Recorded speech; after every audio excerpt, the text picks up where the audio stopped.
Now legendary across the world, it was the last great Mayan city, Chichén Itzá. Located in the southeastern state of Yucatán in Mexico, this sprawling cosmopolitan city attracted thousands of men and women in its heyday, as much as Paris at the time. It has opportunities, it's exciting. This was the place to be. The sublime pyramid of El Castillo radiated. When you would emerge from that building, you were looking out over this enormous plaza, 20,000, 30,000 people. Whoever was the person wielding that position would have been godlike themselves. A pyramid that hides a strange secret at its core. A temple that's forbidden to the public. The leader stood in this very spot to receive energies from the celestial world and the underworld. To the Mayas, this spot is therefore the most sacred place in all of Chichén Itzá. And a giant cave upon which it may have been built. If that is true, it's going to be the foundational trait of all this city. They must have done everything from that cenote, and the archaeological elements there must contain valuable information to understand the city. This city-state was brutally ruled by a powerful military guild that never thought twice about spilling blood. Literally, you could stand here and count the number of human sacrifices. Probably in this case, there would have been hundreds, if not 1,000 or more skulls here. From human sacrifices to ingenious architecture, experts are about to take you deep within this incredible city-state, which marked both the zenith and the downfall of one of history's greatest civilizations.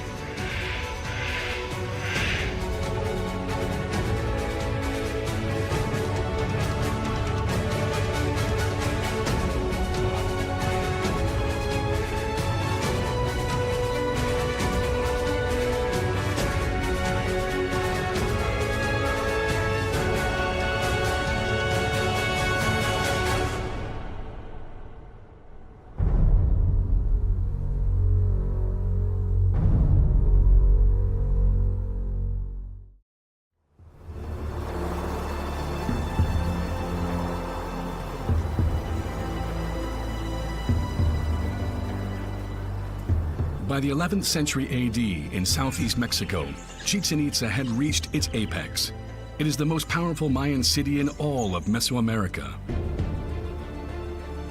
Built in the heart of the jungle, the city spreads over 3 kilometers.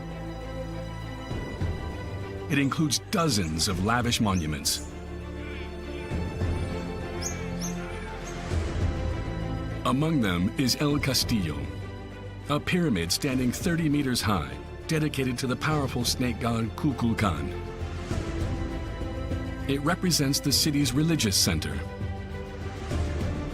To the north lies the Great Ball Court, a 170-meter-long playing field where 2 teams compete as part of bloody rituals. Towering over the canopy is El Caracol, one of the first observatories ever built by mankind. Its unique architecture allows for incredibly precise measurements of the movements of the stars. And finally, the Temple of the Warriors, with its vast covered arcade and its 200 columns, headquarters the ruling masters of Chichén Itzá. It is a cosmopolitan city of nearly 50,000 inhabitants, as much as Paris at the time. A truly unique city that hides a world of mysteries within its heart.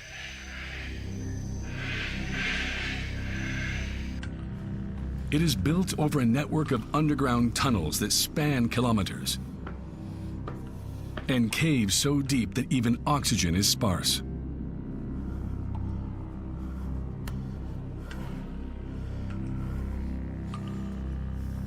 We are in the heart of Earth.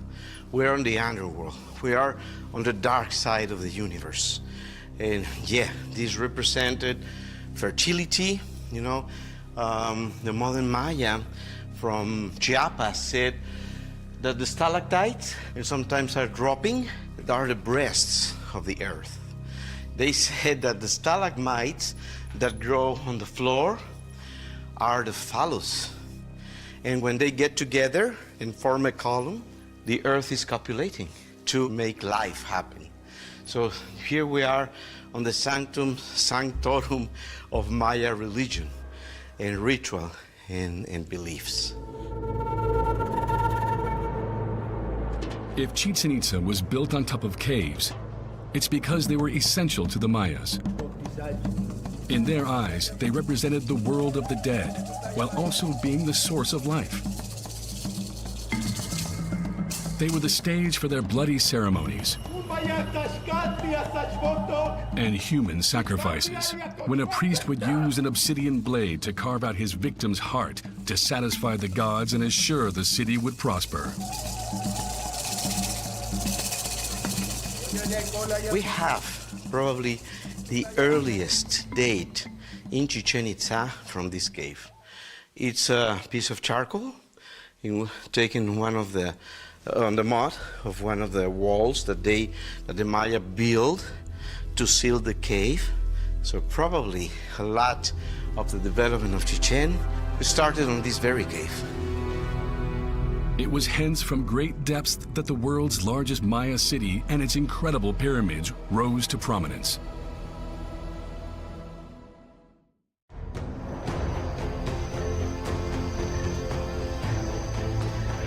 The year was 500 AD. In the heart of the Yucatán jungle, on wild virgin territory, men built the first huts and christened their new village, Chichén Itzá. No one knows where these first inhabitants came from, but they were part of the powerful Maya civilization, whose cities flourished from the highlands of the Pacific coast to the shores of the Caribbean Sea. Meanwhile, to the west, the Mexican highlands were dominated by the most powerful city in Mesoamerica, Teotihuacan. Choosing to build a city here was no accident.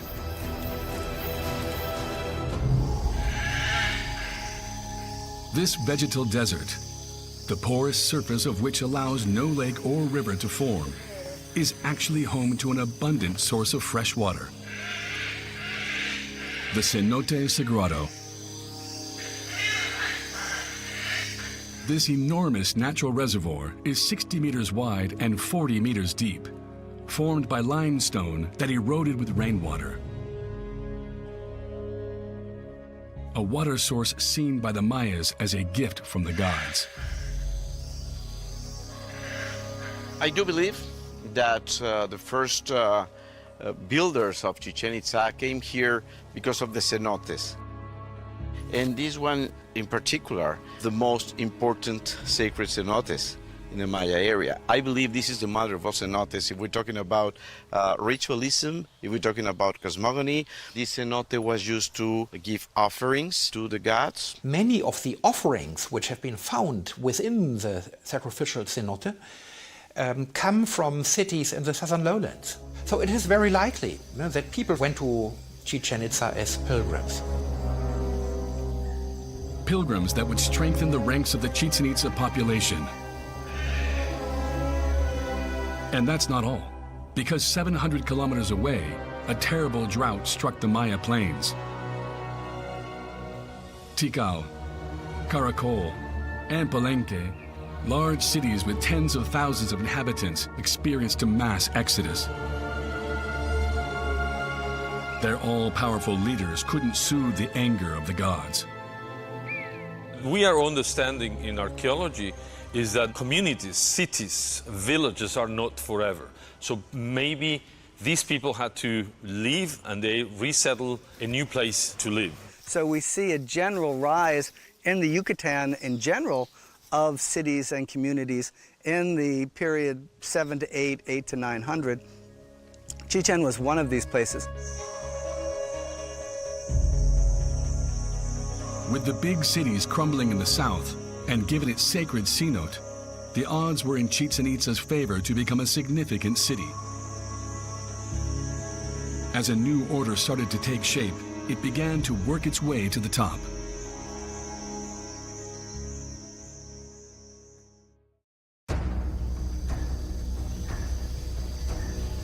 Back in the 8th century AD, Chichén Itzá only comprised a few basic structures made of adobe and wood. Competition was ferocious. Uxmal, 130 kilometers to the west, was leading the way. The city had undertaken an ambitious architectural plan. Temples, palaces, and pyramids were built to ensure its local supremacy. In the battle to be the best, Chichén Itzá had no choice. It had to start building. The monumental architecture is something that human beings do. It reinforces religious ideology. It reinforces our identity as a people. Who are we? But also, it shows power to build these things, the energy to do it, the economic power to do it, and also the power of the state to create these kinds of structures. Buildings that, unlike the people's humble dwellings, were made to last because the people of Chichén Itzá had a highly desirable resource: limestone. A large deposit was found right outside the city. It looks like they were carving this stone, which it was going to be probably a serpent head. Can you see the shape of the serpent here? You can see the mouth, the eye still visible somewhere. But it looks like when they were working it, it breaks. So they leave it. They leave the work unfinished. The hard work was not to extract it.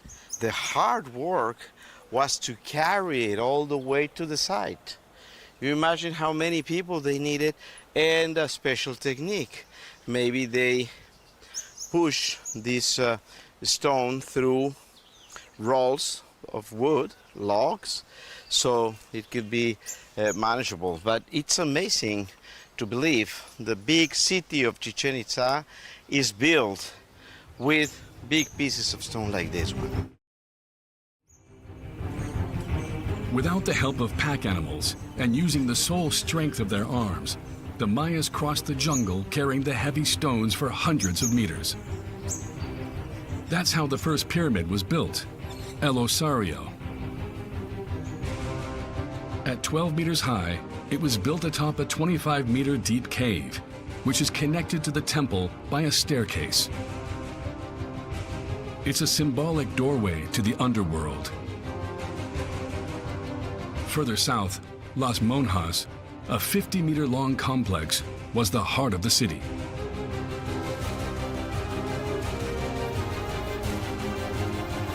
Its upper level was home to private apartments reserved for the elite, with long, narrow rooms. The Mayas were not familiar with keystones.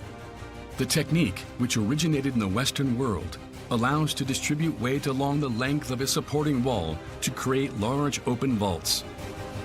But the Mayas couldn't use corbelled vaults to distribute the weight. So even the elitist homes were cramped.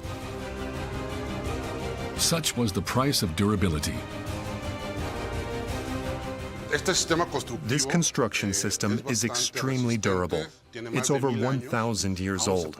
We can still see part of the paint that decorated the walls. This is a sign that their system worked perfectly.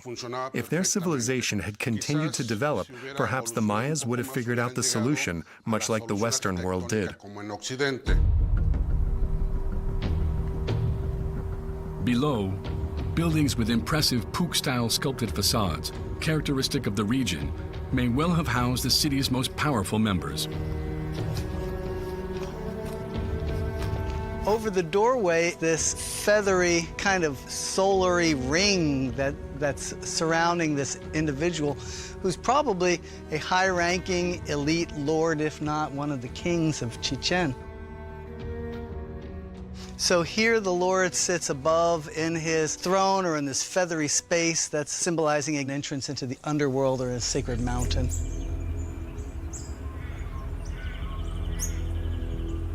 A ruler used Las Monjas as his palace. A pediment over one of the doors is inscribed with Maya hieroglyphics that provide precious clues to his identity. It's very common in Maya culture for the buildings or rooms to be inscribed with the name of their patron or the person who is tasked with an important ceremony. Here, everything seems to indicate this was someone very important back then. Pakal. Kaku Pakal, the first ruler of Chichén Itzá, a man believed by the Mayas to be a living god, who also broke with the traditions set by many kings before him. It seems that power was shared by Kaku Pakal and Emil Kopol, his half-brother, and probably different members of a family. This may have been a reaction to the experience of the collapse of dynastic kingship in the southern Maya lowlands. People didn't want to make the same mistake and put power on several individuals rather than one.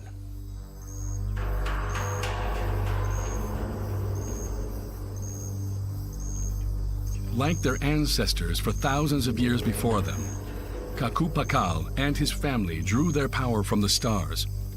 By day as by night, they studied the skies, closely following the movements of the moon and the sun. Determining their cycles was an attempt to interpret a divine message. The movements of the stars is very regular, and so their worship of time is coming from this. They had a Venus calendar, which was a very complex elliptical orbit that was better than ours. And you have priests up there, making notes, seeing things for hundreds and hundreds of years. They're getting a real idea about these stars, which are also, deities. So you get to know more and more and more. Now, that's not science. This is prophecy. The movements of the stars will tell you a lot about the future. The Mayas believed their priests read messages from the gods and the stars. To establish their power, the Chichén Itzá elite had a brilliant idea. They built a spectacular edifice dedicated to the heavenly vault, El Caracol, one of the first observatories ever built by mankind. Erected over a large platform, this 18-meter wide and 28-meter high tower overlooks the treetops. Inside are openings that look out in every direction. These openings allowed them to observe the sunlight, the moonlight, and specific planetary constellations on the horizon at night, at sunset, and at dawn. For example, from this doorway, the sun traces a line between this opening and the opposing opening on the other side.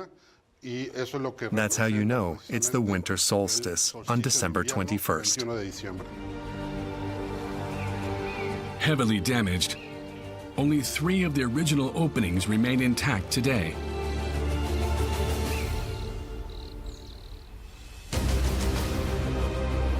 The first is aligned with the astronomical south. The second with the setting of the moon on March 21st.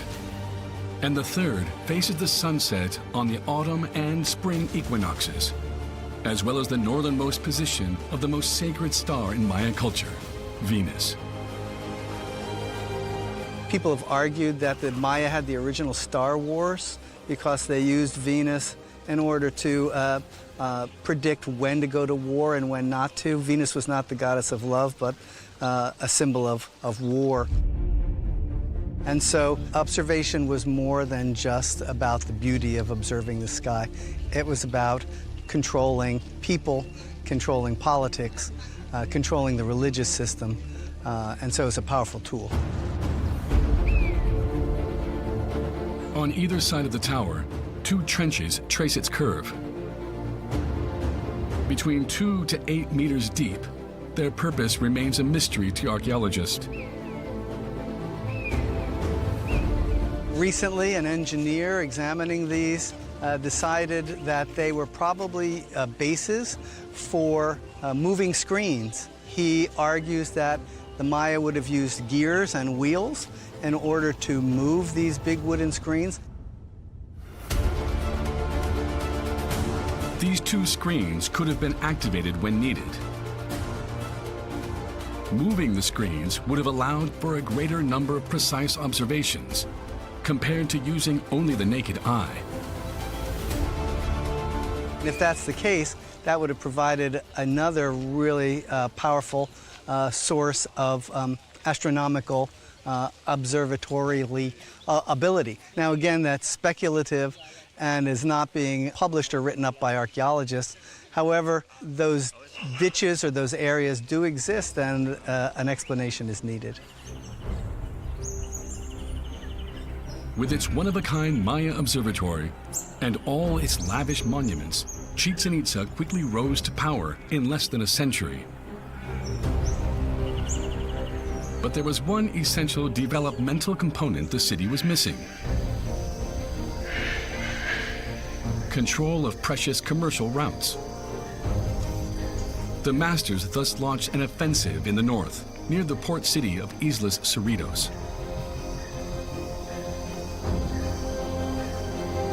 Chichén was investing not only here, but across a larger landscape in order to develop and control trade. It couldn't have done what it did without access to the coast. I think they were eliminating competition.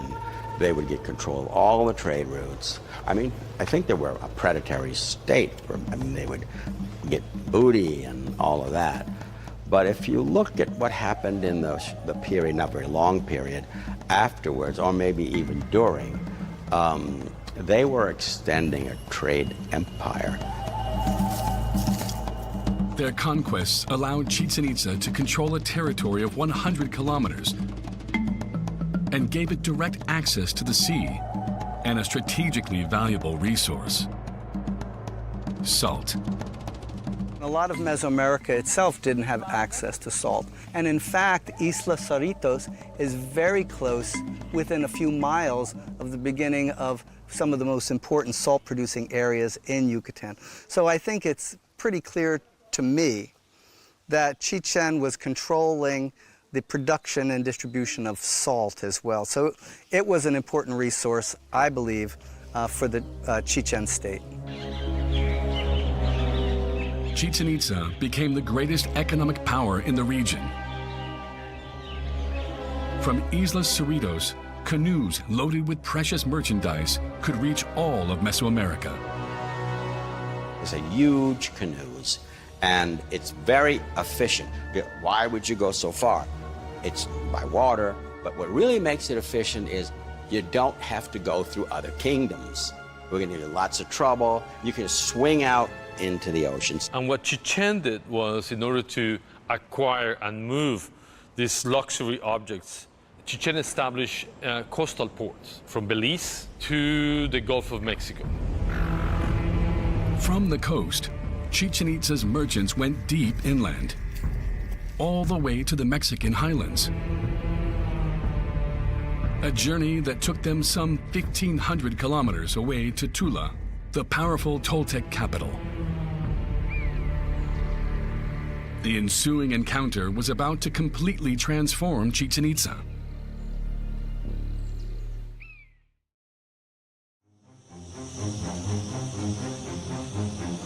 By the end of the 9th century, Chichén Itzá's influence had grown so much that thousands of people migrated to the powerful city from all four corners of Mesoamerica. It has opportunities, it's attractive to people, it's exciting, politically, ideologically, from a consumer perspective in terms of goods and services, the city security, this was the place to be. And I think that in-migration was part of the process of the growth of the city. To welcome these new arrivals, Chichén Itzá needed to expand again. The old city began to put up scaffolding. There's a time period where you start seeing the influx of international ideas. People start changing their houses. People start building additions to their buildings and reconfiguring things. Above all, the city's center moved north, where vast swaths of forest were cleared to make place for new buildings. When that happened, they didn't bring the stela. They brought to the new site center another way to depict or send a message about authorities. There's a sort of a big change in the architecture, in the murals, in the religion, in that layout. And the question is, what caused that? Previously built in traditional Maya style, the city began to radically change its appearance. In the new city center, one building came to symbolize this new trend: the Temple of the Warriors. This 150-meter-long complex is made up of several temples. Its vast underground chamber, supported by 200 columns, is unique in the Maya world. Crowning the top, two sculptures of the feathered serpent, a divinity that was previously unknown in Chichén Itzá, frame a series of columns and bas-relief warriors. Archaeologists have long been intrigued by these architectural choices.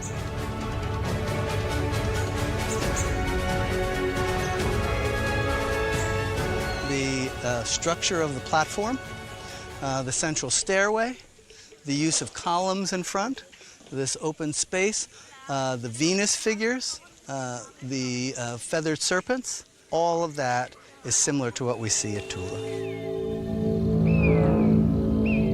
Tula's Pyramid B, in the former Toltec capital, inspired the design of Chichén Itzá's Temple of the Warriors.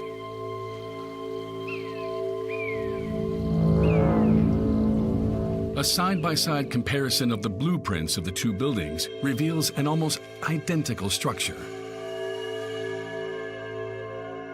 But what led to these changes? Why would the rising star of the Maya era adopt these previously foreign building codes? For a long time, people have thought that Chichén Itzá was conquered by troops from Tula. I wouldn't say that it's not impossible, but whether this is evidence for a direct overtaking of Chichén Itzá, or whether there was more like a common style, is something which is still under heavy debate.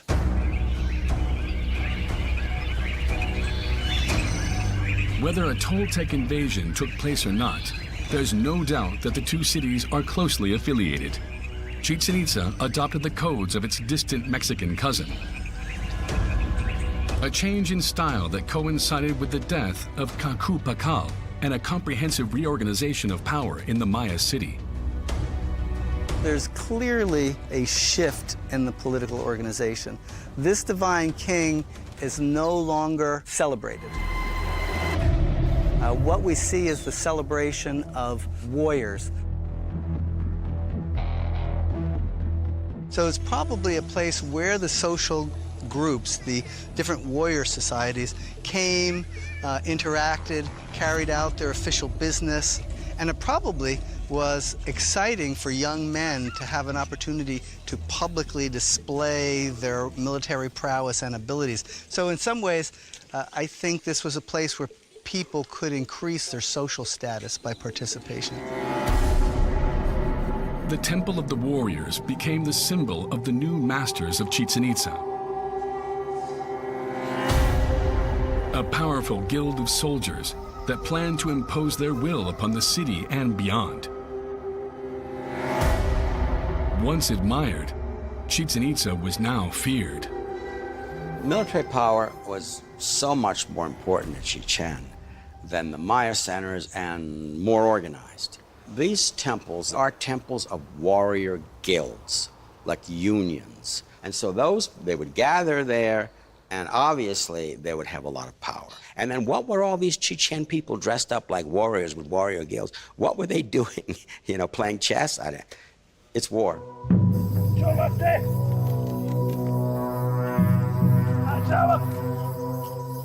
What they were doing was, in essence, building a military order in order to carry out the socio-political agenda of the state. And part of that agenda was warring against local communities, terrorizing local communities, bringing in tribute from other towns and communities around, expanding the power. The powerful Chichén Itzá army bended the neighboring cities to its will. Ekbalam and Uxmal were vanquished. The few survivors were bluntly herded to the city. Thrown into confinement cells, they waited to be sacrificed. Not far away was another prominently located and highly visible building, the Zompantli, which was adorned with thousands of carved skulls. There are sticks going through the skulls so that they would have actually been, if you had seen them, they're depicting skulls one on top of the other. So this is actually a basal platform, or a platform that would have supported a large wooden rack. And the wooden rack would have been filled with human skulls. The prisoners didn't have long to wait. One after another, they were offered to the gods. They were beheaded swiftly and without ceremony. On these buildings, there are individuals that are walking with trophy heads. So you can see warriors actually holding the heads, probably the heads that would have been displayed on here. There are also depictions of eagles and jaguars holding human hearts, which suggests that part of the ritual involved with this would have entailed removing the heart from these victims. So this is a giant operation for human sacrifice. So whoever would have come here, both the citizens, visitors, whomever, would have been able to see here a visible image of the power of the state. Literally, you could stand here and count the number of human sacrifices. Probably in this case, there would have been hundreds, if not 1,000 or more skulls here. A macabre spectacle meant to remind all of the fate that awaited Chichén Itzá's enemies, and which once again had Mexican origins. They don't have Zompantlis everywhere. They're quite rare in the Maya lowlands. A Zompantli is a symbol of sophistication. It distinguishes Chichén from other Maya cities because Chichén represents the pinnacle of this kind of international culture, internationalization that's going on here. But a reign of terror was not enough. In this cosmopolitan city, where cultures and languages mix together, everyone has to be on board. To that end, what better than a new place of worship? Dominating the main square, a pyramid 30 meters high and 55 meters wide became the new religious center of Chichén Itzá. El Castillo, a building at the service of power. You can imagine, this is a theater. This pyramid doesn't sit like back somewhere hidden. Everyone always thinks of this stairway because when you would emerge from that building, you were looking out over this enormous plaza. 10,000, 20,000, 30,000 people waiting for you to go in and to come out. Imagine dressed up as an ancient Maya of Chichén, rising up those stairs on those days. The heavens, the universe is interacting with you and with this person. That's really powerful. That whoever was the person wielding that position of authority on the landscape would have been close to the gods, if not godlike themselves.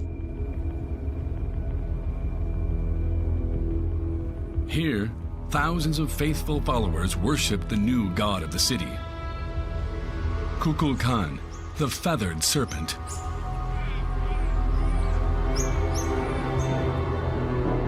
This being of Mexican origins was believed to be the messenger of the gods and the source of absolute power for he who knew how to listen. Of all Mesoamerican deities, Kukulkan is by far the most enigmatic. Some saw him as a supernatural being, while others believed he was a man of flesh and blood.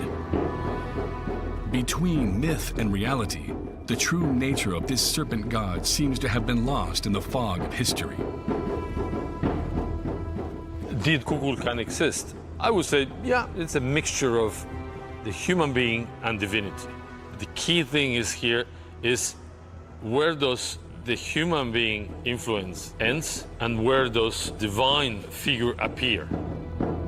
One of the issues surrounding the relationship between Chichén and Tula was always this idea that the feathered serpent of the Toltecs was a living person who at some point left Tula and came south to Chichén and founded the city. Now, most of us don't believe that anymore. Why Kukulkan becoming such an unimportant deal? That really does have something to do with the connection with Mexico.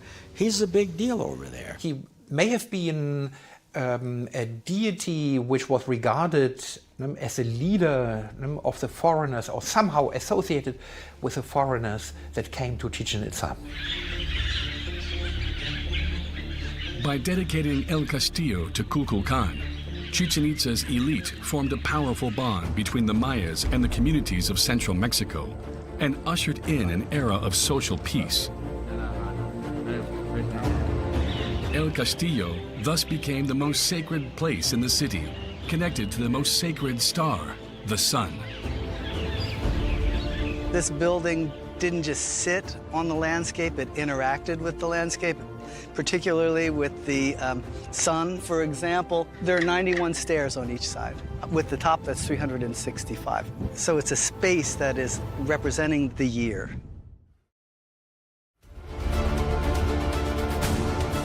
The solar cycle is at the heart of El Castillo's mechanics. On the spring and fall equinoxes, the sun casts a shadow on the rail of the temple staircase that reveals a serpent made of light. A magical spectacle that marks the start and the end of the rainy season.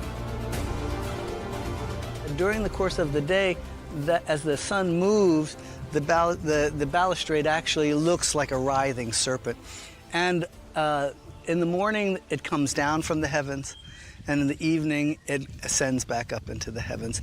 So these balustrades are not simply architectural. Again, they're cosmological, right? Measuring time is at the heart of Maya cosmology. And in Chichén Itzá, El Castillo is the key.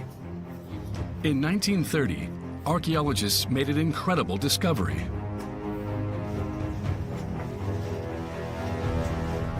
By digging this tunnel through the side of the temple, they discovered a second pyramid. This one 16 meters high and structurally identical to El Castillo. At its summit, in the belly of the Great Pyramid, was an exceptional temple, forbidden to the public.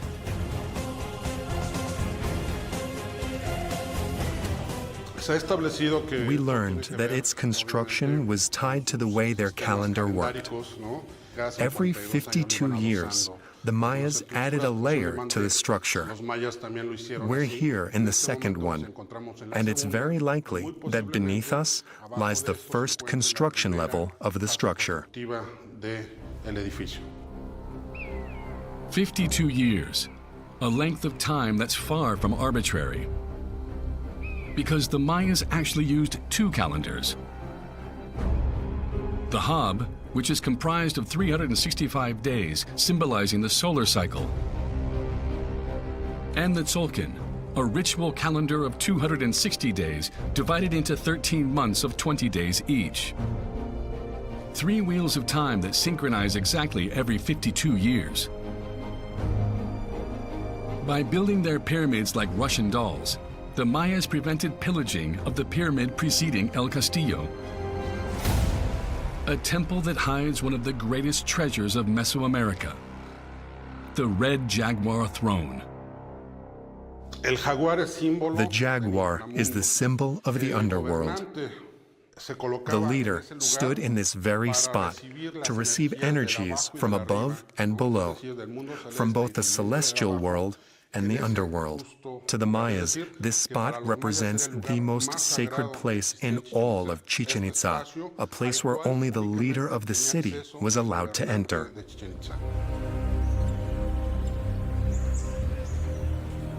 The vertical axis of El Castillo is the imaginary axis that unites the kingdom of heaven and the kingdom of darkness. It's a sacred place with a carefully chosen location. For El Castillo is located at the exact intersection of the four cenotes that surround the city. Sagrado in the north, Cholok in the south, Canjuyum in the east, and Holtun to the west. It's precisely here, beneath El Castillo, that archaeologists are on the brink of another incredible discovery.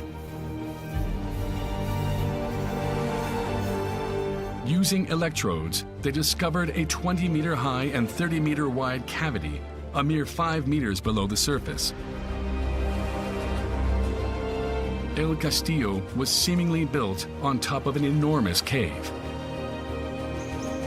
Even though there's a gap, even though there is a void, the Maya knew that the karst, the soil, could be thicker in some areas. It might be the case here. I believe, my assumption is, there must be at the very least 5 meters of bedrock. If you think about it, most of these buildings are built over gaps, over caverns, and they knew they could build this one here.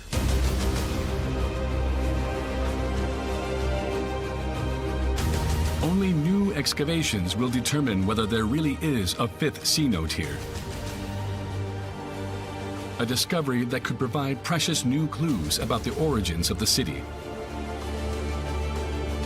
If that is true, which I believe it is, it's going to be the foundational trait of all this city. They must have done everything from that cenote, and the offering, the elements, the archaeological elements there must contain valuable information to understand the city. Obviously, if there's a cenote underneath the pyramid, that's super cool, because that means that this building is in fact sitting on the direct portal to the underworld. We haven't seen the cenote yet, and so the day that they show pictures of that cenote will be a worldwide event. The military elite of Chichén Itzá had completed their power conquest.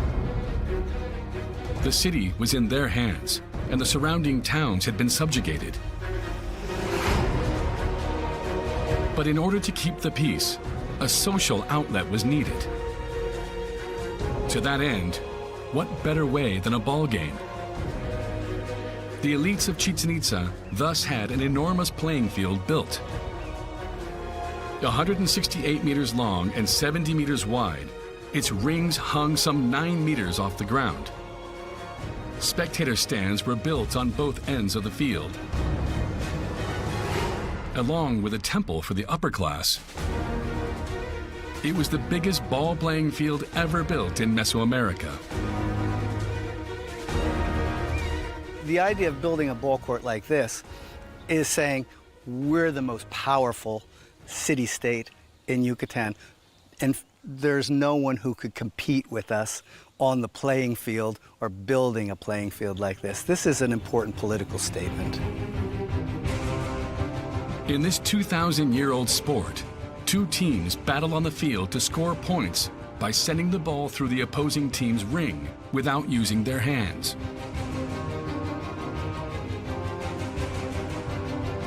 Sports are a way for society to interact with each other without going to war. They can compete on the playing field, and I think that they were doing that here.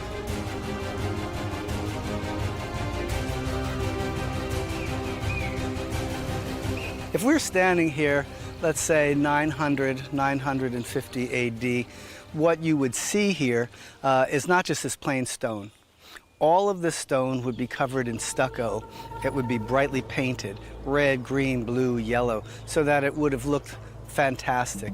And you would have probably had audience members sitting atop this area here, important personages at the ends of the ball court, feasting and calling out to the ball players. This would have been a massive celebration. For an event like this would be like the Super Bowl.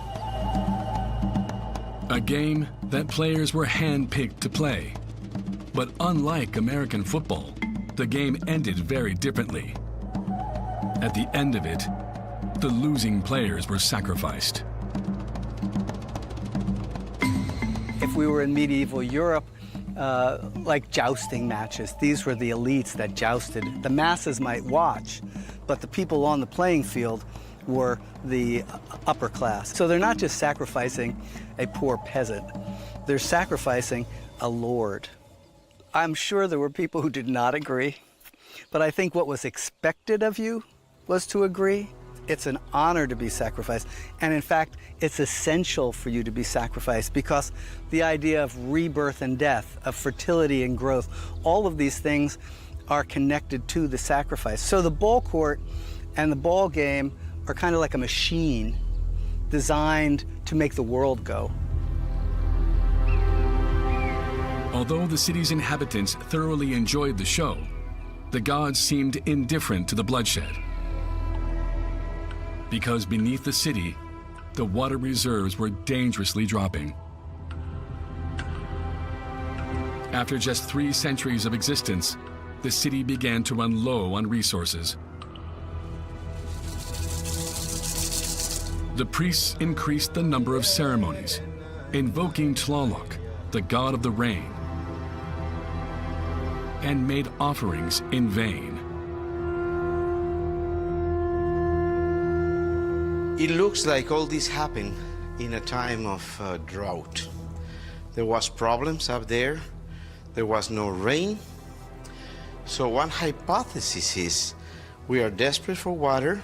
And by the end of the 11th century, peasants could not harvest. So maybe peasants were able to survive, but they were unable to pay for the taxes. And the first ones affected by this were probably the elite.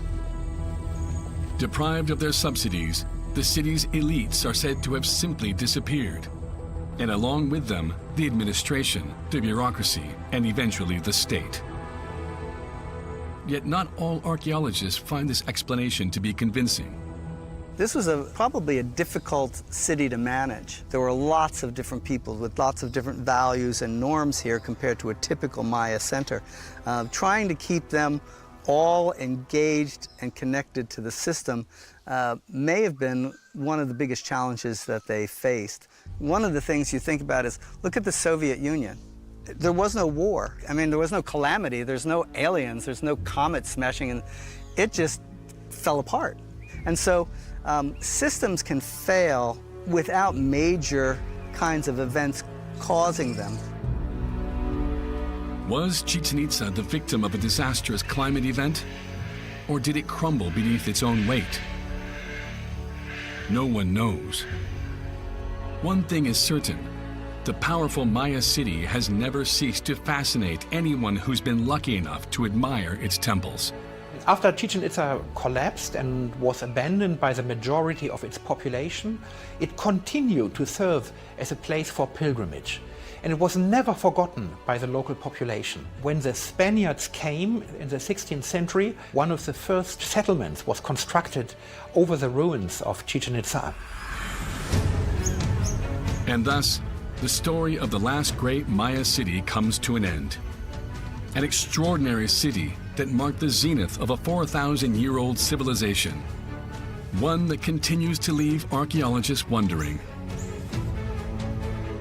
Who knows what secrets the ancient Mayas buried in the city's depths?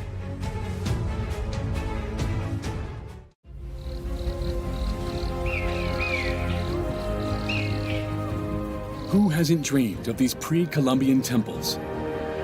of these faraway lands filled with legends. Who hasn't wanted to wander, guided by the sun, through the heart of Maya country? Tikal, Guatemala.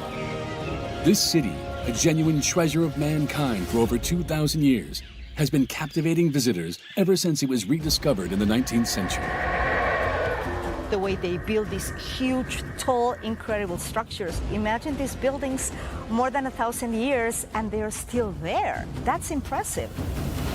But it wasn't until very recently that experts made astounding discoveries thanks to state-of-the-art technology. An aerial laser system is undertaking a scan of the jungle, revealing that Tikal was once a sprawling sovereign city comparable to ancient Rome. It's the size of what is now Guatemala City. And Guatemala City can hold at least between 3 to 4 million of people. At 70 meters high, Temple 4, the second highest pyramid ever built after Giza, hosted gory sacrifices.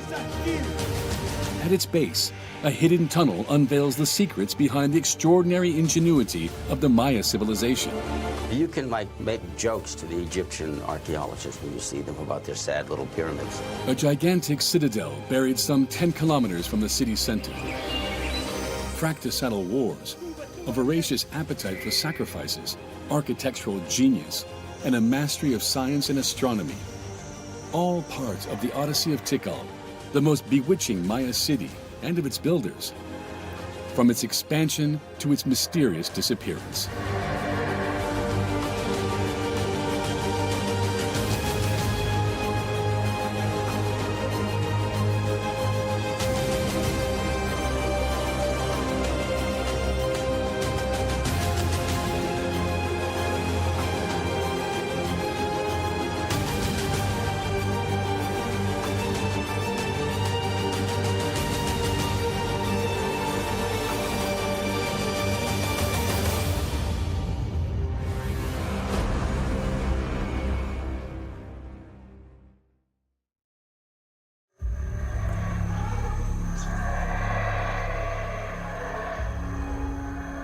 (750 AD).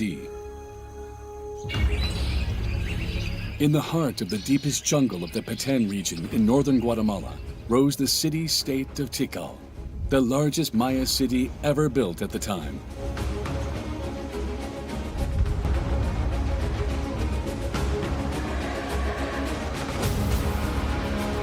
A sprawling city with multiple areas. Two huge pyramids overlook the center, among which that of the jaguar priest, the ultimate symbol of power. On this 12,000 square meter plaza, the royal palace towered over the entire valley. Across from it, one of the greatest necropolis in the Maya world was home to the king's tombs. Further west was Temple 4. Standing at 70 meters, it was the highest temple ever built in Mesoamerica.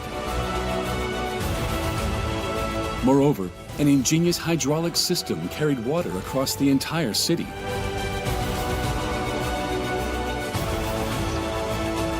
All of this brilliance was at the service of the most powerful Maya kings, considered gods among men.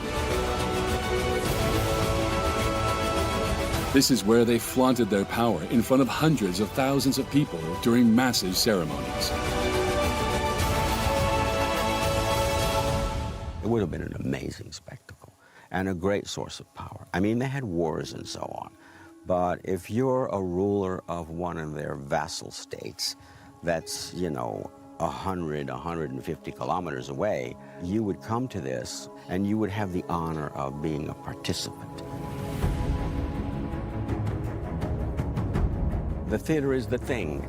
It is not reinforcing power. It is a great part of the power itself. The kings exerted their power over a plethora of Maya cities that were under their rule.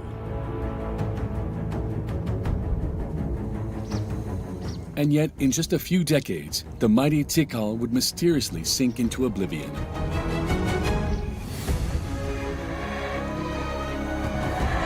Swallowed by the tropical forest, it would take over 1,000 years until the first Western expeditions of the 19th century rediscovered its splendors.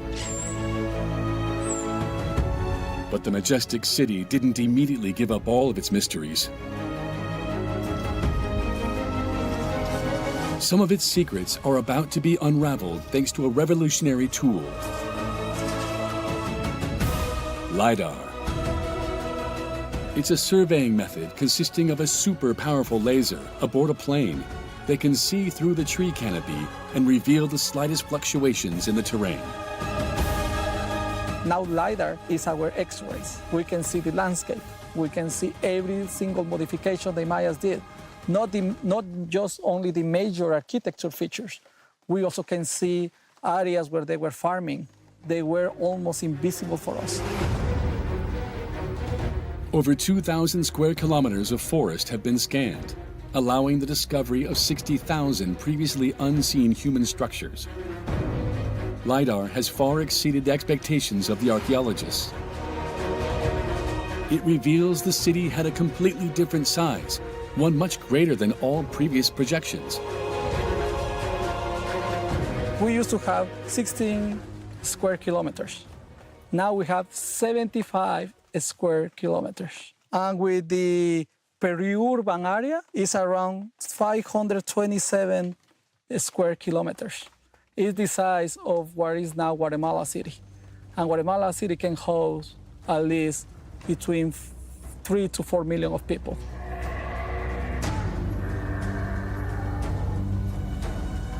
This discovery gives rise to several new questions. How could a city 38 times bigger than ancient Rome be built in such an environment? And above all, how did it all start?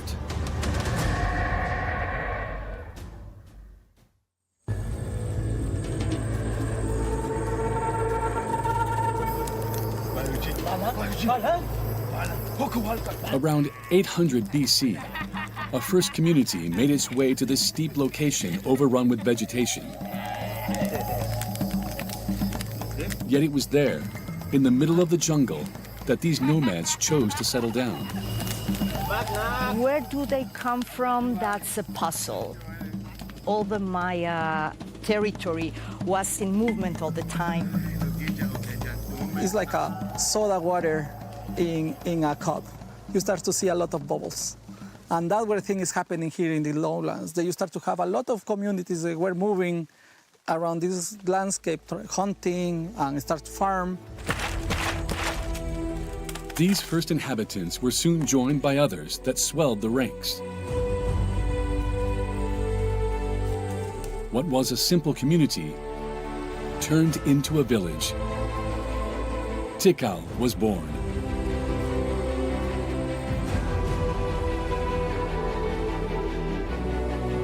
You're not supposed to have civilization in tropical forest. It's very, very wet. The soils are very thin in some places because everything's tied up in a canopy. There are a few navigable rivers, and they're on the edge because the water goes through the limestone down there. In this green desert where water immediately infiltrates the ground, the survival of the young city seemed uncertain. The Maya people of Tikal were, however, about to make a rare and previous discovery that would forever change their destiny. There were springs. And you know, the water from springs is virginal water. It's pristine water. It's really very like sacred or magical. Imagine having a spring. Water is coming from the earth.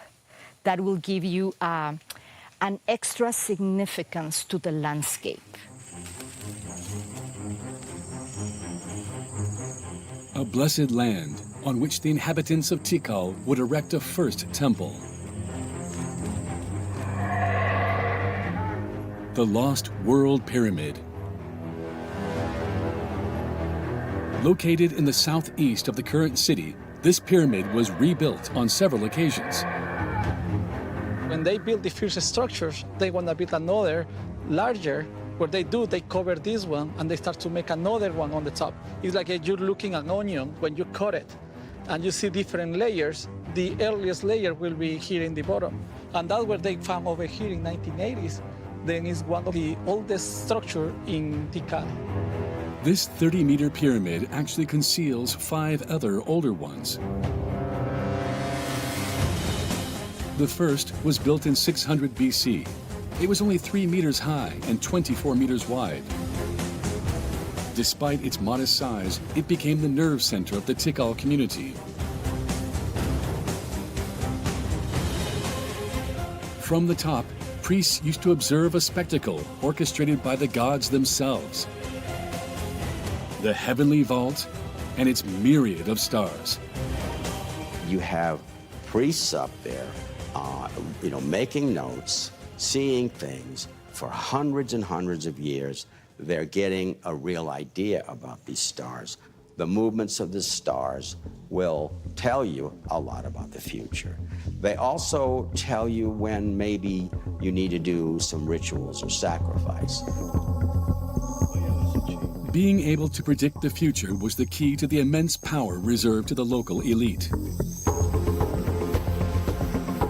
A power for which they acquired knowledge about the cycles of Venus, the moon, and the sun. In Tikal, the king star would even condition the construction of the city center. These buildings are the ones that make the solar observatory, and depends how the sun moves in the sky. And we'll start over here and we'll continue moving, and that's how they can mark. That's where you need the 3 buildings, and the sun will rise behind them. Sitting on top of the Lost World Pyramid, the priests observed the motion of the sun. In October, it indicated the beginning of the dry season.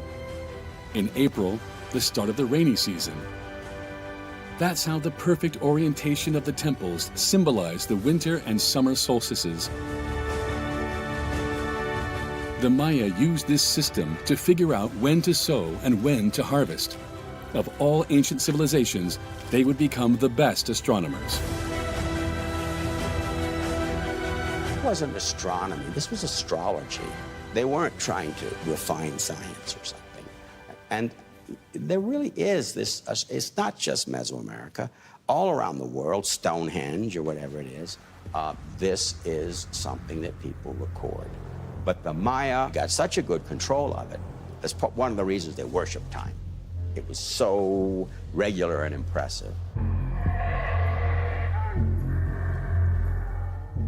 In the 1st centuries AD, Tikal was one of the most flourishing cities in all the Maya lowlands.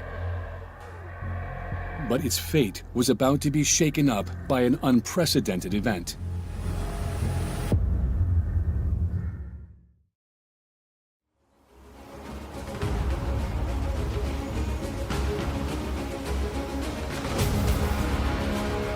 Fourth century AD. Central Mexico. Teotihuacan. The largest Mesoamerican city ever built. It was the capital of a mysterious civilization looking to stretch its empire and take possession of the riches of faraway Maya territory. Tikal was a city that was highly cultivated. It was a very sophisticated city, and Tikal remained as a leading power in the Maya lowlands and was very attractive for Teotihuacanos. January 378. Men traveled across the arid lands of Mexico towards the Petén. They were Teotihuacano soldiers equipped with the best weapons of the time. The event is narrated on a headstone in Tikal.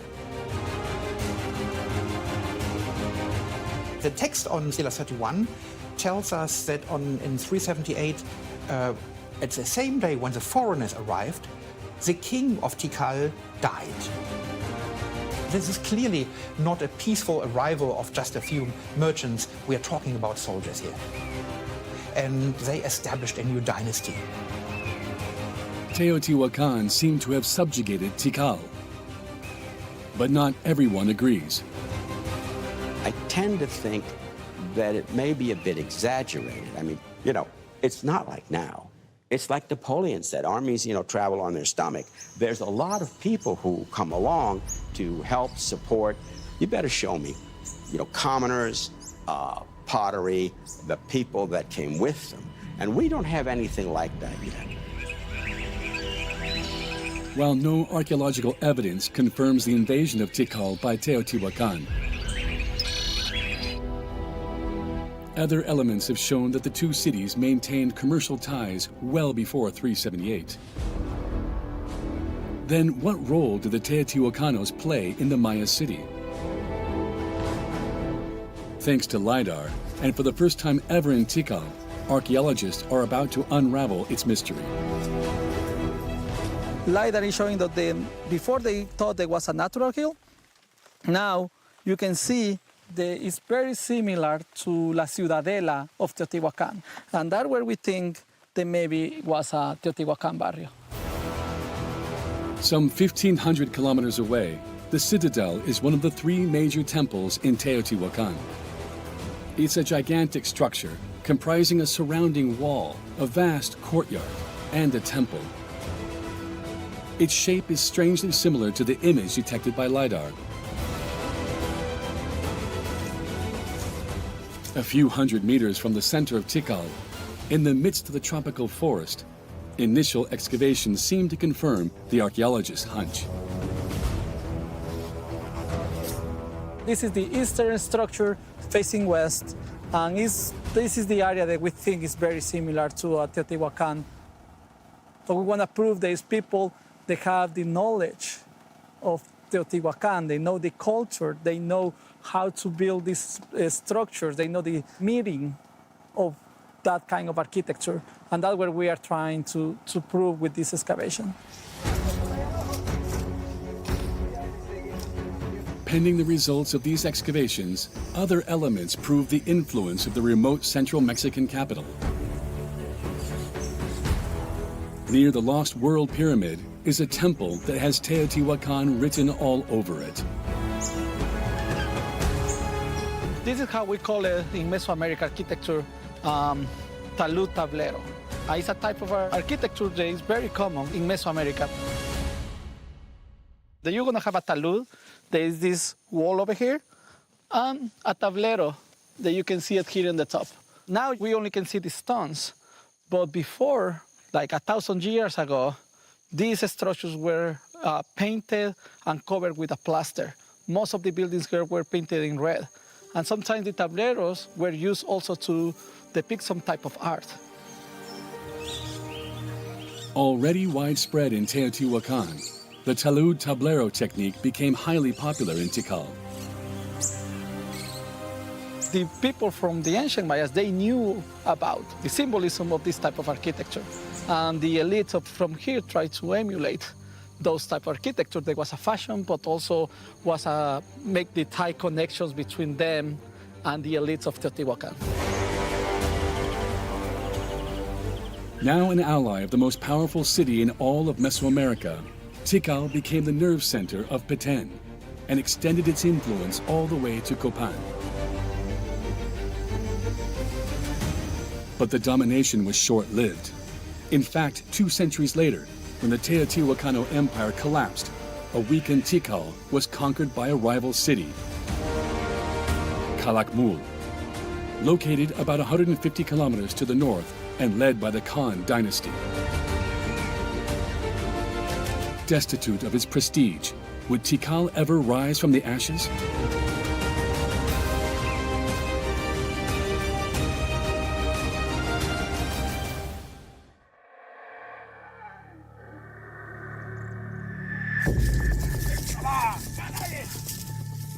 August 6, 695.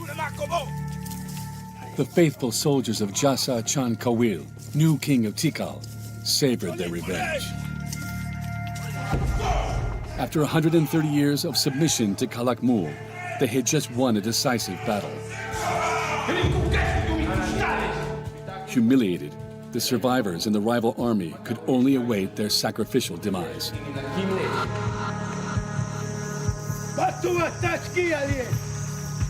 To mark his victory, Jasa Chan Kawil ordered the construction of 2 gigantic temples. They defeated the great enemy, giant, powerful hegemony of Calakmul.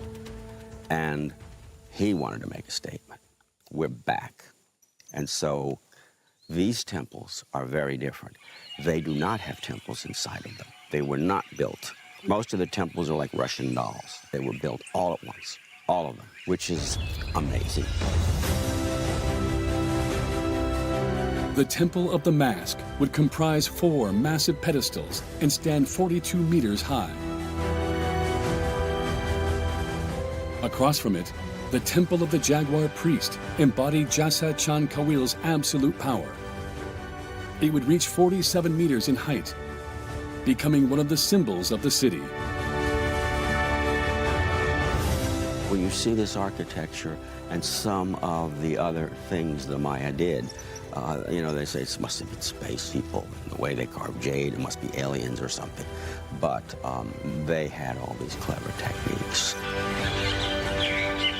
One of the techniques in which the people of Tikal became true experts was the art of leveling. Before building a pyramid, the Maya would level the ground and cover it with a thick platform. One of the things that people don't realize about Tikal is that the massive amount of labor that goes into platforms. This whole area looks nice and flat. It's an enormous platform. But what is really impressive is that the whole area of the site is a series of platforms. For the main plaza, the Maya built no fewer than 12,000 square meters of platform. It took about 16 square kilometers of it to level the center of the city. These platforms and pyramids, however, required astronomical quantities of material. They also represented a considerable technical challenge for a people that didn't master metalwork. Luckily, the subsoils of Tikal were packed with an easily accessible and endless resource: limestone. The Maya exploited the limestone in different ways, not only for construction material, but also for tools. The core of the limestone, it's very hard. So they created axes, they created hammers, they created spears. They used these tools to extract the millions of tons of stone needed for their colossal construction sites. So they design the trace of the stone that they want to cut, but also they burn the limestone in order to create plaster to cover all the walls. That is showing us the knowledge and sophistication that the Maya achieved by controlling and using this material. The Maya had to carry the carved stone on their backs, as they didn't have beasts of burden. Yet it took them less than 2 decades to complete what would become the new city center. An enormous endeavor carried out by thousands of workers. This is something you do for the Holy Lord. And it wasn't because they were forced to do it. They had captives, but they didn't have a lot of slaves. I don't think anybody was coerced. We find that hard to believe, but again, they were devoutly religious. Atop this new pyramid, and away from prying eyes, Jasa Chan Kawil was about to perform a sacred ritual. A self-sacrifice during which he pierced his own penis. The ensuing blood was thought to have prodigious virtues. Blood is the absolutely central element to all their thinking. That blood is what connects him to the ancestors and also the deities. And then he'll see the vision serpent or have some other hallucinations. That's what connects him to the future. As he predicted the future to his people, Jasa Chan Kawil became more than a prophet. He was the earthly envoy of the gods, the key to holding infinite power. This was the big, highest ritual of the Maya. This is when they would have thousands of people, tens of thousands of people coming in from everywhere. And then the king would come out, and this is what's really amazing, especially here with these steep temples. The temple of the jaguar priest was conceived following a very specific design. Each of the 9 terraces represented one of the 9 levels of the underworld, the kingdom of the dead. At the center of the pyramid was the axis mundi, the imaginary thread connecting the underworld, the human world, and the world of the gods. In Maya hieroglyphic writing, the word for temple is width, which is the same word as mountain. And many temples therefore embody ritual places or places where the creation had taken place. And kings could reenact events of the mythological past on these temples.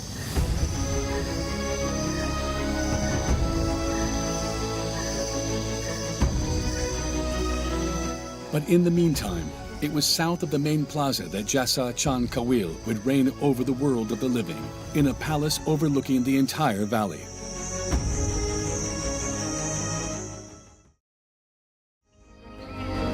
A series of constructions accommodated the court, the clergy, the city planners, and a cohort of servants.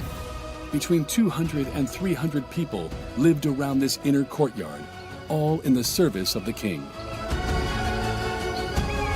In that central room is a throne where the king would sit and the visiting people would come, sometimes nobles with a petition, sometimes another visiting ruler. And this was a private area for elites. Festivals in here where the nobles and rulers would, they would often be, there'd be hallucinogenic enemas on one side, and the king is dancing, you know, and there's others dancing with a snake, and some of the nobles are looking up into the air, and there's floating porcupines wearing beads and an enema pouch over in the side. They were obviously taking hallucinogens.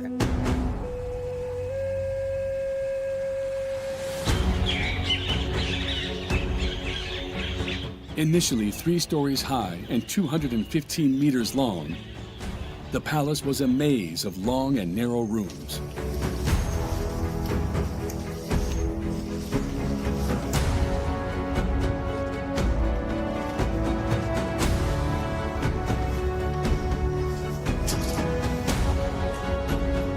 The rooms tend to be narrow because they did not have the true arch.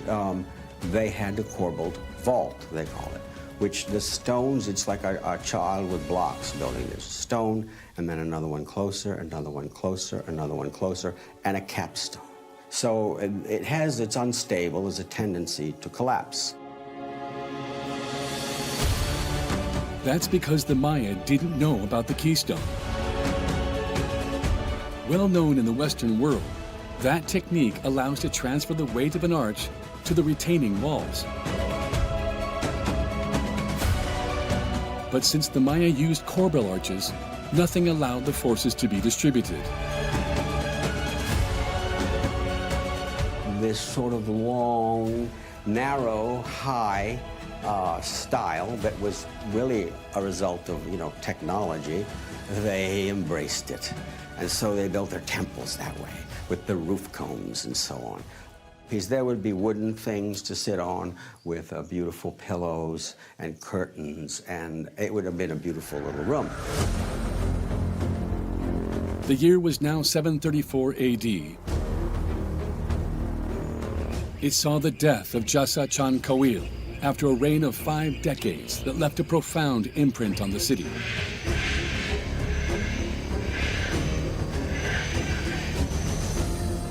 His body was buried 6 meters under the pyramid of the jaguar priest. And it's a massive burial. It's a huge burial chamber, one of the largest burial chambers we know from the Maya lowlands. And after the burial chamber, the temple, Temple 1, the temple of the Great Jaguar, was constructed over it. Jasa Chan Kawil thus joined the pantheon of the kings of Tikal. Before that, about 20 of his predecessors had been buried just a few feet away in the North Acropolis. During a lavish ceremony, the deceased was groomed for his final journey. Luxurious offerings demonstrated his rank.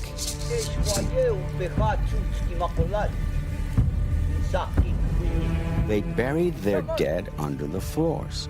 You wanted to be near your ancestors.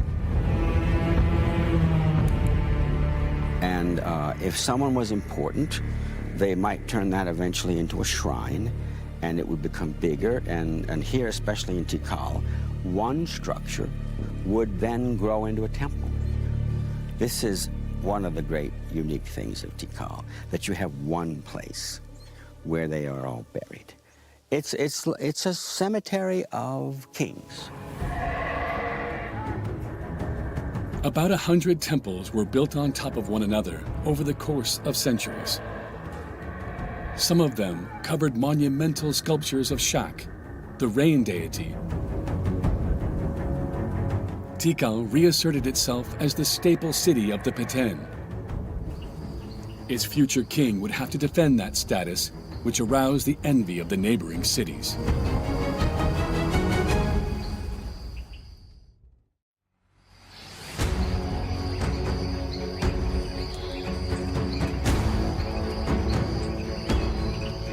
On December 8, 734, the son of the late king acceded to the throne. His name? Yikin Chan Kawil. Yikin Chan Kawil must have been a great war leader. He had ambitions to enlarge the territory that was controlled by Tikal, and he directed his military attacks against former vassals of the Khan dynasty. So what he did is he completed the work which was begun by his father.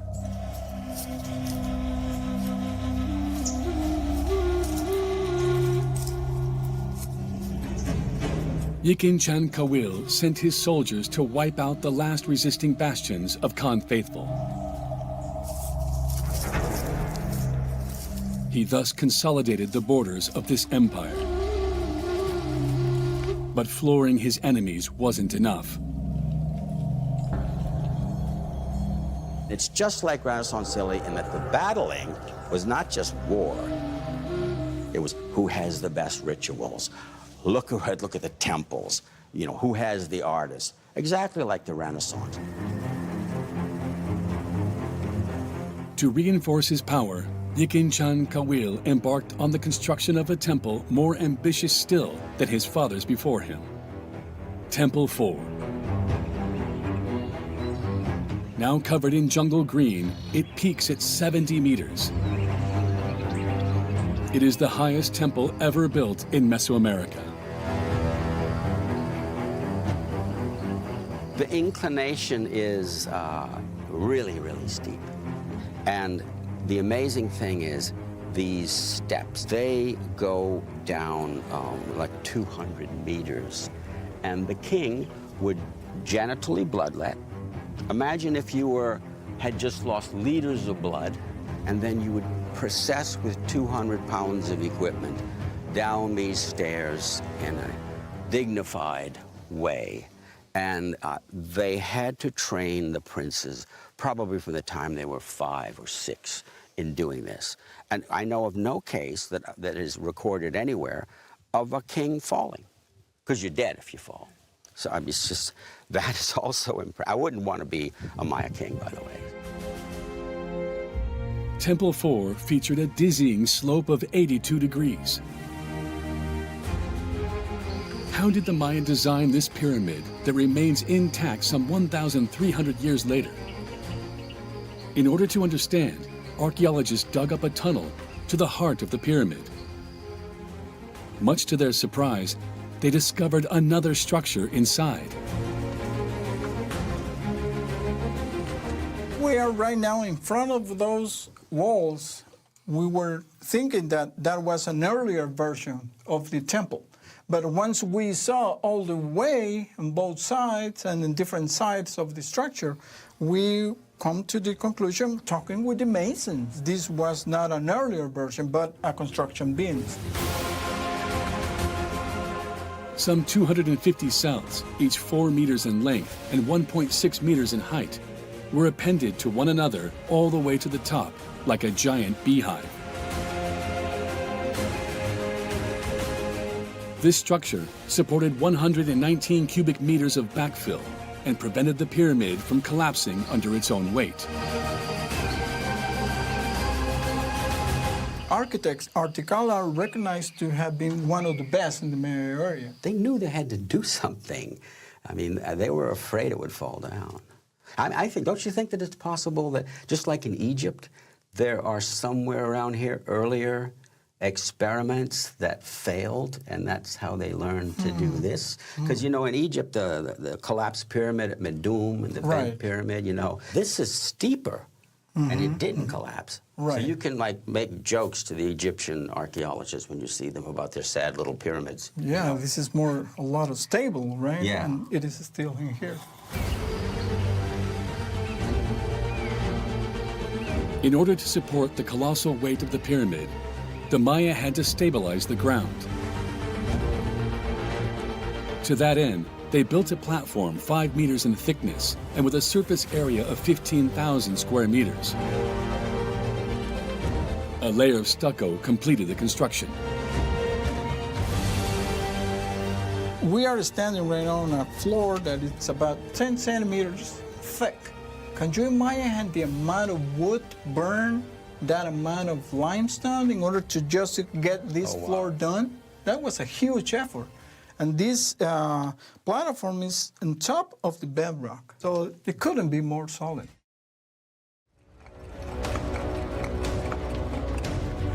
It would take the Maya workers less than 10 years to build Temple 4. An absolute feat. That's very fast, you know, because the Egyptian pyramids, they would sometimes build it just when the next pharaoh was born. They would start building it. It took so long. Yeah, it's incredible how the ruler was concentrated with such an amount of people and resources, and how sure he was that he was going to make it. I mean, once you began, that is not something, oh, okay, I'm going to leave it just like that in the middle, or a third, or 1/3, or 2/3. Once you are on the enterprise, you need to finish it, and he made it.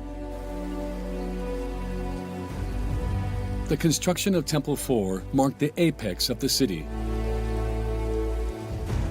Based on the latest estimates, its population then reached 60,000 people. This required enormous water and food resources. If you really want to have these huge cities, you have to make sure that there's water available for everybody. And you don't have to walk 5 kilometers to bring a jar of water. It was obvious that the city couldn't solely rely on its single source of water. The Maya, hence, had a brilliant idea. Using the inclination of the squares to collect precious rainwater. This park was open to the public. They hired an Italian company whose specialty was hydraulic systems, because they wanted to make sure that when it rains, water won't interfere with the visit. And we were impressed to see that the set of canals these Italians put in the park are exactly on top of the hydraulic system that the Maya chose more than 1,500 years before. The water collected was transferred to a reservoir. Crates filled with sand were used to filter the water and make it drinkable. When we find out, we were very excited because we have no other reference like that. We have no other mention of any other reservoir that has this upper tank filled in with another sediment different from the local material, that it's very, very, very likely it was used as filter. The water was then transferred further down in gigantic terrace tanks with a capacity totaling 900,000 cubic meters.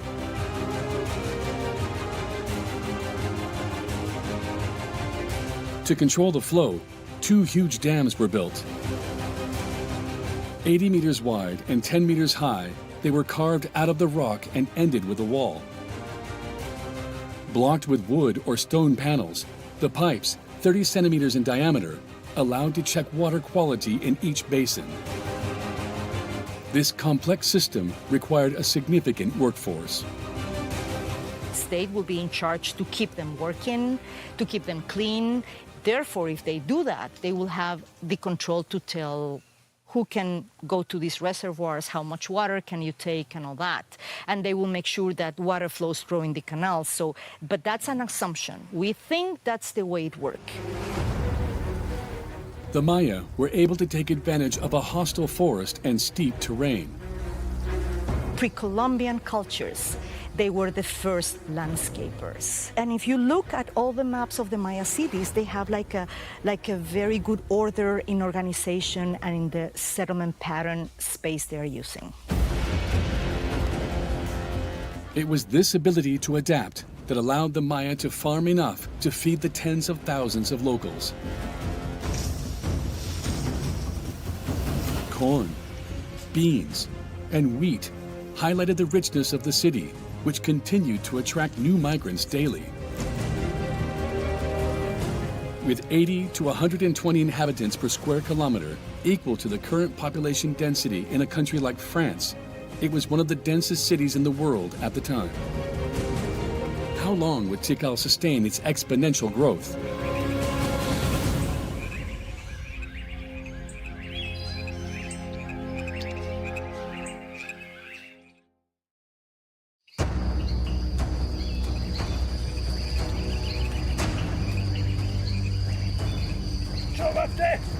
By the middle of the 8th century, the city had vanquished all of its enemies.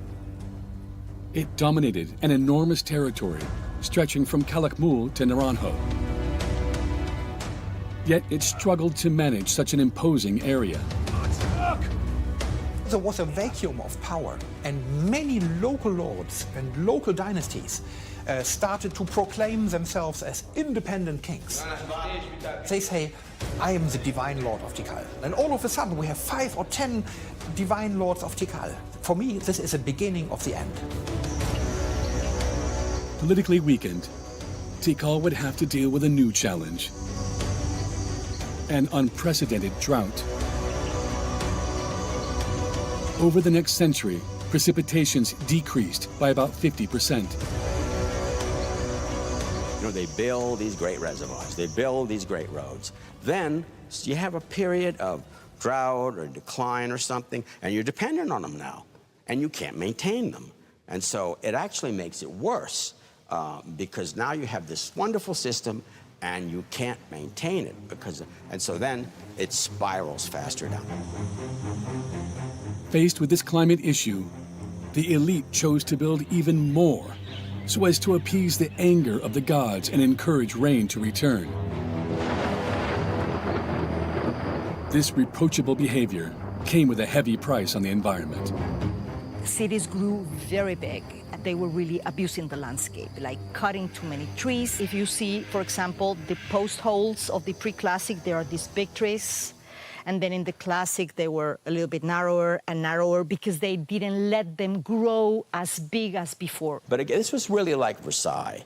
It was incredibly impressive, huge expenditure of energy and setting the stage, you know, for the revolution. In this case, there is malnutrition, there are growing ecological problems, and they're sort of just intensifying what they did before. So, you know, again, it's a beautiful disaster going on. I mean, The temples are impressive, and this sculpture and that sculpture, but that really doesn't help the economic system. The city became an ogre that consumed everything in its path. Little by little, the people of Tikal lost faith in their leaders, who multiplied the ceremonies hoping to stay in power. There's a big increment in massive sacrifices in more quantities than before, so that can allow us to make an interpretation that there's a time of crisis. The role of the elites is to keep the status quo. And then the elites are not able to hold the status quo. You're just going to say, this doesn't work, and I'm not going to pay tribute, because first I'm going to feed my family, and if the pyramid collapses, whatever. Faced with a shortage of water and the helplessness of the elite, the inhabitants started to leave the city. Cornered from all angles, Tikal withdrew into itself.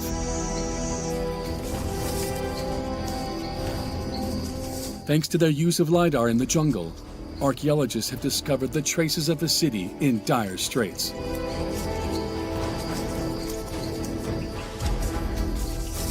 This is the area where we found the new parts of this defensive wall of Tikal. That's where we're going to be interested to go and check. And you see here, the LiDAR stopped right here. And what is happening over here? That's what we're going to see when we extend our LiDAR map, to try to understand if it surrounded the entire area or not. But that we're going to do it with the new LiDAR map. A 6-meter-tall outer wall seemed to have surrounded the city. But for what purpose? What were the elite of Tikal fearing? It's not just for protecting during a war. Also, it's trying to make people to don't move. Like also, you can stop some type of migration. We know the Mayas migrate a lot. When a city collapses or something, people will moving. And I think also it's controlling people. And we still don't know who was able to go and cross and get to another city. Everybody could do it, or everybody can go and farm in different cities. We don't know that yet. The elite seemingly tried to contain the bleeding, but in vain. The gods remained deaf to their appeals. Rain didn't come. In less than a century, Tikal became a ghost town. Throughout the Petén, the cities fell one after the other. It's the network. A civilization is a network of all these, and it had collapsed. And so the fact that this site or that site stumbled on, Tikal continued for a while in a pathetic way, but many of the places, many sites, it was boom. It was pretty fast. However, it's a thermostat. You know, the heat builds up, builds up, builds up, and then boom, the air conditioning goes on. And it's sudden, but these things, throughout the late Classic, they were built.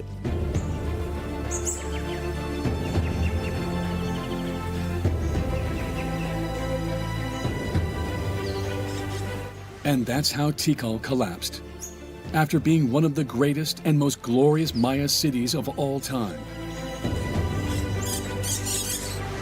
A gigantic city with vast, unexplored sections that LiDAR is finally revealing. Under the thick jungle, the city-state isn't done revealing its secrets. Who knows what revelations Tikal still holds about this astounding civilization of builders.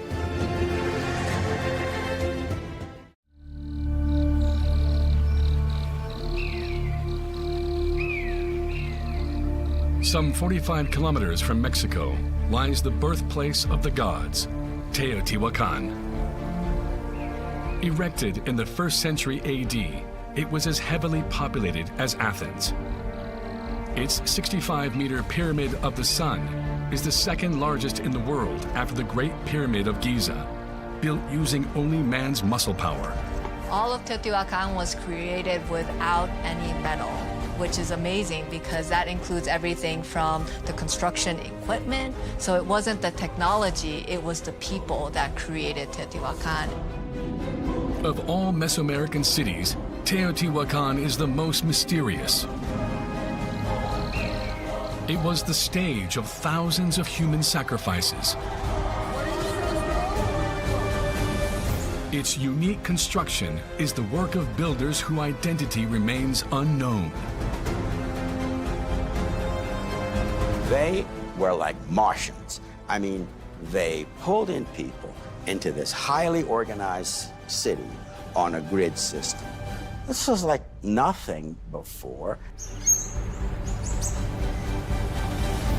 An enigma, the key of which may lie deeply buried in a 102-meter-long tunnel beneath the pyramid of the feathered serpent.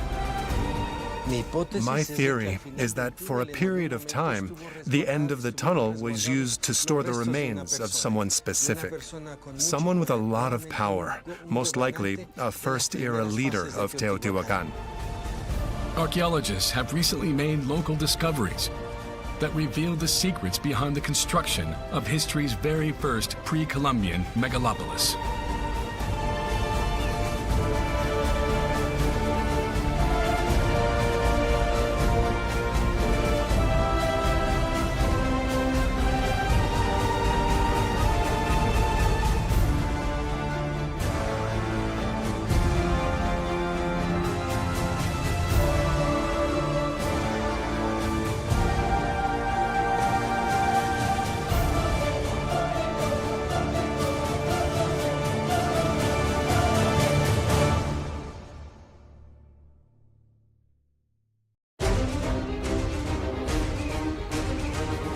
Teotihuacan, a city born out of an incredibly crazy idea. To build the city as a giant cosmogram, a perfect replica of the universe, as a way to reach the level of the gods.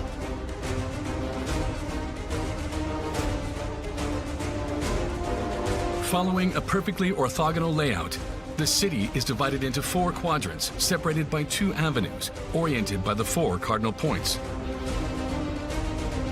At their intersection, the Temple of the Feathered Serpent, dedicated to the snake god, Quetzalcoatl, symbolizes the center of the universe. At the north end of the 2-kilometer-long Avenue of the Dead is the Pyramid of the Moon, standing 42 meters high and perfectly aligned with Cerro Gordo Peak. Facing west, the 215-meter-wide Pyramid of the Sun is only rivaled by the Great Pyramid of Giza in Egypt. The surrounding lands feature 2,200 dwellings spreading over 23 square kilometers. A gigantic city that reached 200,000 inhabitants in its heyday, and which took 5 centuries to complete. Teotihuacan was an impressive city, one of the 5 largest cities in the whole world back then. It's really not just the city, it's a landscape. It's so massive that the imprint of the ancient city still is making thousands and millions of people from all over the world come to visit it. That's how successful they were as far as creating a convincing template that attracted that number of people. The city became a hotspot for worshippers, thanks to its many lavish ceremonies, much like on this night in 350 AD. From the Avenue of the Dead, tens of thousands of pilgrims marched toward the Pyramid of the Moon. At its peak, and with their hands tied, men awaited in fear. Coming from all 4 corners of Central America, they were diplomats, warriors, or merchants. All well-born individuals whose sacrifice was expected to please the gods and consecrate the imposing monument.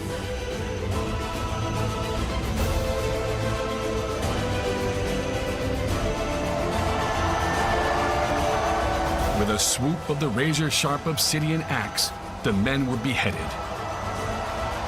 They all suffered the same fate, and their corpses were placed in the heart of the Great Pyramid. Every culture in the world practiced sacrifices, even the Romans and the Greeks. They all practiced human sacrifice, but it was something very special here. It was deeply rooted in daily life, whether as self-sacrifice, collective or familial sacrifice, or even entire neighborhoods. You don't select just anyone for sacrifice. They have to be specific individuals selected for becoming the ultimate sacrificial victims, representing the state that are able to fulfill the function of a successful ritual dedication. For what reason? Well, it was a way to guarantee the durability of their landmarks. And when they wanted to build a new monument, they had to carry out a new sacrifice. The more they gave, the more they expected to receive. While it is the most impressive, Teotihuacan is also the most mysterious city of Mesoamerica. Its civilization left no trace behind, and its true name fell into complete oblivion. It was only centuries after its fall that the Aztecs, standing before such perfection, gave the city the name of Teotihuacan, meaning birthplace of the gods. One question has continued to plague archaeologists ever since. Who built this most incredible pre-Columbian city?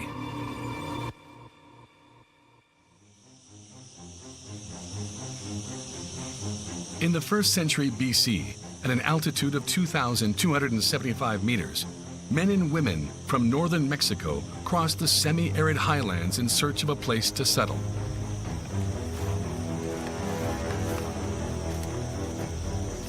A journey that would lead them all the way to the Valley of Mexico. I believe that there were people back then who were geomancers. Geomancy is a little-known gift. Those who have it are able to determine where a city should be founded. And they moved into the Valley of Mexico, which is a rich, rich valley. And because of the richness of the soils and so on, they were able to pull people together physically and still support them. An abundance that would draw an ever-increasing number of migrants to Teotihuacan in just a few decades.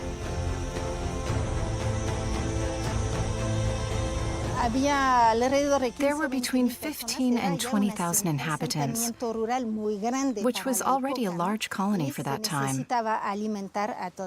And those men and women needed to be fed. So they obviously had to figure out a way to increase the yield of their crops. A soaring population that pushed city leaders to rethink traditional agricultural practices. A food shortage would have clearly been fatal to the young city. To increase food production, they came up with an ingenious system of irrigation. Fed by rainwater, 2 reservoirs, each 500 meters long, 5.5 meters wide, and 1.4 meters deep, irrigated large expanses of agricultural land. The water was pulled by gravity into grooves carved into the bedrock, which maintained constant humidity in the thin layer of arable soil. A complex system that allowed for multiple harvests annually, much to the prestige of the city's elite.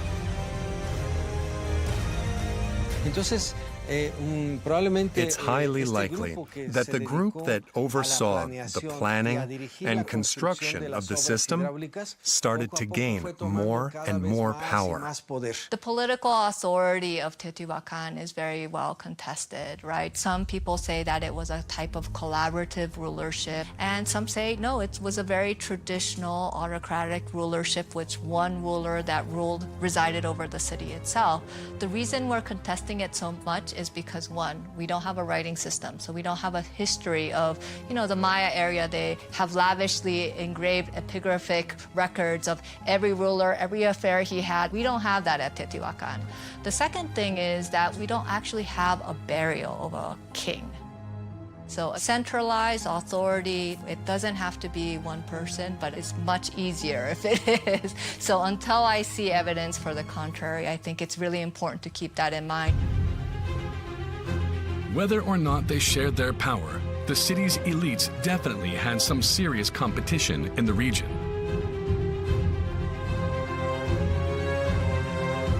The south was home to the Zapotec Empire and the impressive city of Monte Alban. To the east was the powerful Maya civilization and its monumental cities of Nakbe and Calakmul. And just a day away on foot to the southwest was Cuicuilco, the largest urban center in the Valley of Mexico at the time. And all of these cities were home to monumental pyramids. Religion played a fundamental role in the creation of the world for the ancient people of Mesoamerica. There's not a single city that wasn't built around a temple. It was a central, cohesive element.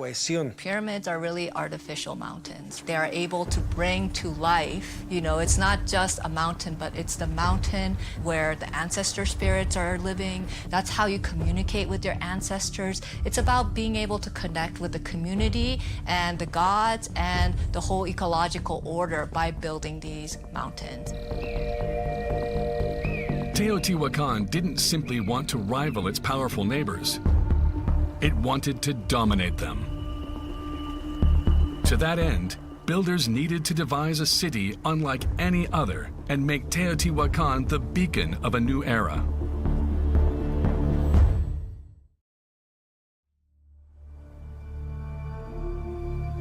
The year was 50 AD. The future city began to take shape around an immense road that was 2 kilometers long and 70 meters wide, the Avenue of the Dead. This central axis then branched into a network of perfectly perpendicular streets and alleyways. A city grid that foreshadowed large modern metropolises like New York City or Beijing.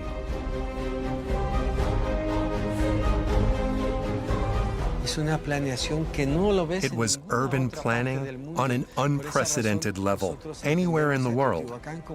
That's why we consider Teotihuacan to be the most perfect example of urban planning. They were like Martians. I mean, they pulled in people into this highly organized city on a grid system. This was like nothing before. That would have required something like that to be impressive, to make a statement of power.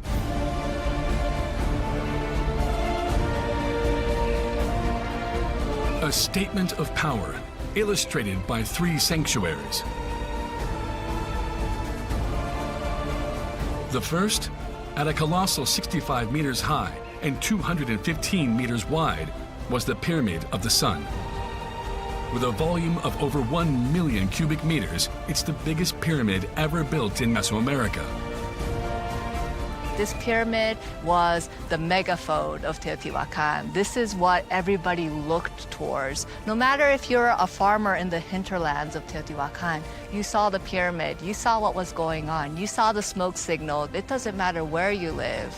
You will identify with the Sun Pyramid. You will be proud to be part of this city so magnificent that it radiates its presence throughout the whole valley.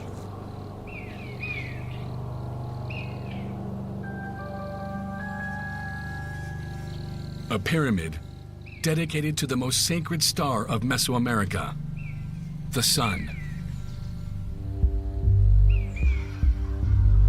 The structure was precisely oriented 15.5 degrees east of astronomical north. The western wall is perfectly aligned with the setting sun on August 12th, which marks the beginning of the dry season, and on April 29th, which marks the beginning of the rainy season. They were sky watchers. They were scientists and astrologers that interpreted the sun, predicted eclipses, understood the Venus cycle. And so it's really incredible to understand how meaningful this place was. The exact, movement of the stars and making their time system and so on was astrology. And, in some of these, people say, well, they could predict the seasons and when to plant. That's quite ridiculous. I mean, the farmers knew about this a lot better than the kings. And so these things had a religious meaning. A pyramid connected to the stars, but also used to keep time. That's because the Teotihuacanos designed the building according to ancient Mesoamerican calendars. The Hab, comprised of 365 days, symbolizing the solar cycle. And the Solkin, a ritual calendar of 260 days, divided into 13 months of 20 days each.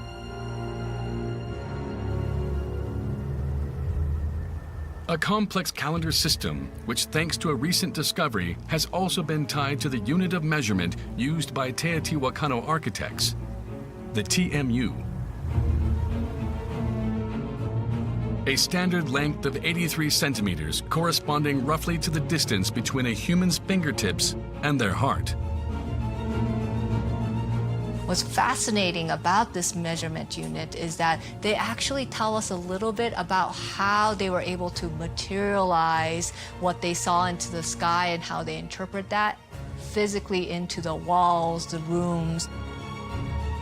Therefore, the 215-meter width of the Pyramid of the Sun corresponds to 260 TMUs, the exact number of days on the ritual calendar. The pyramid was surrounded by a 34-meter wide platform, bringing its depth to 431 meters, or 520 Teotihuacan measurement units, twice the symbolic number of 260. When I say the Teotihuacanos were ingenious engineers, I'm not kidding. You know, they really were able to not only kind of make it look nice, it actually really made you embody the cosmos by just walking through the city itself. That's what a better way to experience Teotihuacan than embodying their understanding of the whole world works through experience.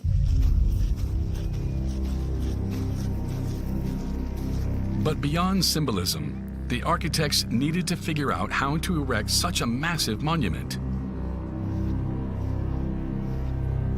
To do so, they relied on an unexpected ally.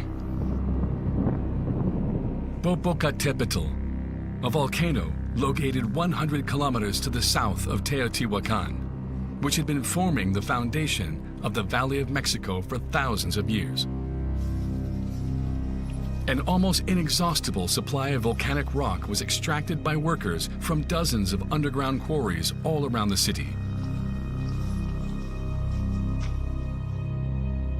They call it specifically this type of basalt, which is locally called tesontle. And this tesontle has a lot of pores, so it's very lightweight, and you can shape it very easily. So it's easier to carry to you want to build buildings. That's why they preferred this type of rocks. But they were not available on the surface. They had to dig below the tepetate layer. This is volcanic tuff, and this is very soft. As you see here, you can destroy it very easily. And they crushed tepetate to make a base of the floor. In total, some 715,000 cubic meters of this rock was extracted from the earth to build the entire city of Teotihuacan. The material was then carried by men on their backs for hundreds of meters. That's because pre-Columbian civilizations never domesticated animals to help them carry heavy loads. They compensated for the lack of pack animals with an efficient use of manpower. The people were the labor force, and they were very effectively put to work in a well-organized way in order to be productive. That's one of the characteristics of Mesoamerican societies. The rulers of the city knew they had an abundant supply of workers. The population of Teotihuacan and its surroundings was already at 80,000 inhabitants. Men from each family were selected to be part of the workforce. Religion played a very important role in controlling the people and the workforce. That's something that had never been seen before. It's very different from slavery, capitalism, or feudalism. Here, you could own tools and land, but they controlled the power of your labor. During the dry season, tens of thousands of builders worked tirelessly on the enormous construction of the pyramid. Such a massive structure could have very well crumbled beneath its own weight. To prevent that from happening, a mound-shaped wall was built around the pyramid. The interior of the structure was supported with a grid of cells made of adobe bricks, a mix of straw and clay. The holes were then filled with dirt and rocks. A process that was repeated layer after layer, all the way to the top. This honeycomb structure allowed the building to withstand the heavy weight of the filling within the pyramid. Construction cells, they were not invented at Teotihuacan, but in Puebla. And the reason why that technique was developed or invented is unknown, but I suspect that around 50 to 70, there was a huge volcanic eruption of Popocatépetl. And I assume there was a huge earthquake. And it is possible that many structures were destroyed. Then those people possibly experimented using different techniques and then finally invented the technique of construction cells. So to keep those pyramids stable, Teotihuacan people emulated or imitated those techniques. The Pyramid of the Sun is the mightiest structure ever built by manpower alone. How long did it take the Teotihuacano people to build it? No one really knows. Although many archaeologists share similar beliefs about the answer, a recent experiment has shed new light on the conversation. The construction of a miniature temple using the same tools and materials from back then. We completed the whole process in 2 weeks with 4 workers. And the most intriguing thing I learned through this process is that we try to keep the walls flat, but actually we failed. It was not possible for us. I still do not understand how Teotihuacan people did it, especially for large buildings. So based on our experiments, I calculated the time necessary to complete the Sun Pyramid, and I think it took less than 10 years, and possibly around 6 years, which is much less time than previously thought. An achievement that continues to impress and puzzle archaeologists some 2,000 years later. How could the same people who built such structures disappear without leaving behind any clues about their identity?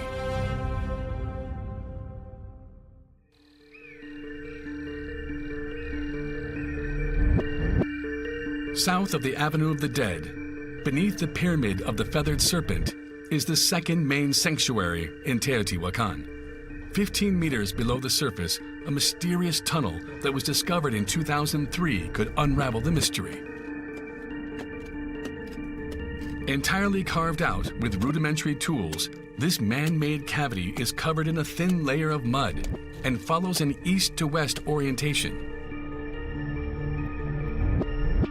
The tunnel stretches over 102 meters. 15 meters from the entrance, a series of 23 walls, each 1 meter thick, were built to block access into the tunnel. The tunnel was sealed 3 separate times, with walls that go from the floor to the ceiling. Then they would destroy the walls to get inside again, but we don't know for what purpose. And then they'd rebuild new walls on top of the remains of the old walls. Later they came back, but for some reason they left without rebuilding the walls. Instead, they filled the tunnel with lots of dirt and rocks. My theory is that for a period of time, the end of the tunnel was used to store the remains of someone specific, someone with a lot of power, most likely a first-era leader of Teotihuacan. Could this tunnel have been the tomb of the Teotihuacan kings? For the first time, archaeologists seem to be close to solving the puzzle. At the end of the first section, which is 65 meters long, the narrow tunnel suddenly drops. The majority of the tunnel's first section was dug about 15 meters below the surface. And this here is deeper. It goes down to 17 meters. I think this whole section must have been how they accessed what we believe to be the most sacred and important spot of the entire tunnel. I believe it's the gateway to the real world, the truth, and the real underworld. An intriguing sparkle in the rock attracts the eye. A phenomenon that's far from natural. The entire tunnel must have been covered with this sparkling mineral powder. It's made of 3 minerals, pyrite, hematite, and magnetite, which were brought here from far away and painted on these walls, the ceiling, and even the floor of the tunnel. It must have been an extremely important religious experience to enter here in total darkness, with only the light from your torch. As the flame flickered, it must have looked like the sky and the stars of the underworld.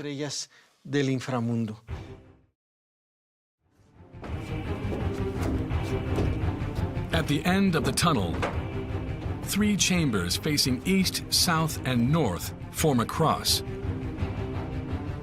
the center of which is perfectly aligned with the peak of the pyramid.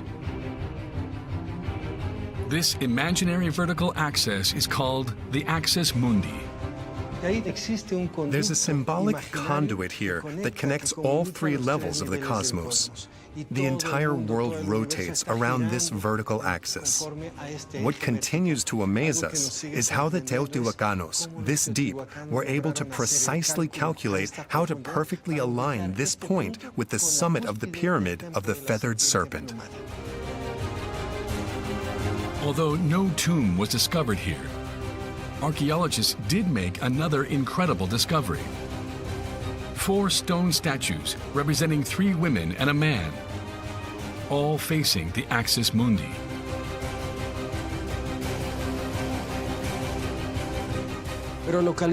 We discovered the remains of another sculpture, much larger than the 4 others. It appears to have been a male figure. It was naked, like the others, but all we found at this spot was a foot, and 100 meters further, a leg. We believe that means that when the Teotihuacanos came into this place, likely to desacralize the tomb of the man who was buried here, they also destroyed the sculpture, which likely represented him. From what we know, the Teotihuacanos were iconoclastic. They destroyed the symbols of power associated with a person at the time of their death. Sacred rituals must have been carried out here. Rituals like this king's ceremonial burial. A man whose influence spanned far beyond the city's borders. When the funeral ceremony took place, the entire Mesoamerican world sent gifts, presents to accompany the dead king that was buried here. It must have been a very important event that affected the entire Mesoamerican world. Although the name of this king has forever been forgotten, the tens of thousands of offerings left in the tunnel could provide important insights into the Teotihuacan civilization. They include objects made of jade or amber, as well as finely carved shells, many of which share something in common. They're all from Maya civilization. There is nothing specific to Teotihuacan here. Everything is 100% Maya. We've been able to decode them thanks to similar artifacts found on Maya sites that are much older than Teotihuacan. This glyph is very important. It means Ahau, and Ahau means king. It's most likely connected to the structure of power in Teotihuacan. That's why I think that the Mayas greatly contributed to the creation of the ideology, the magical thinking, and the religious identity of Teotihuacan. The Teotihuacanos didn't create any myths. They just borrowed the myths of the ancient Mayas. And then they presented themselves as the creators and the masters of the world. But in reality, all the origins of this is Maya.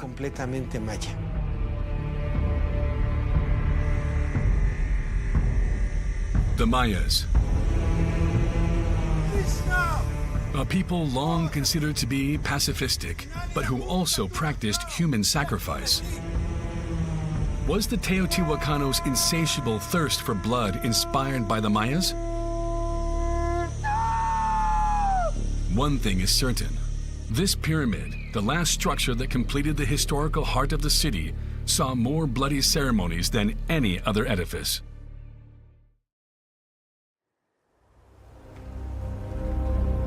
Located at the far north of the Avenue of the Dead,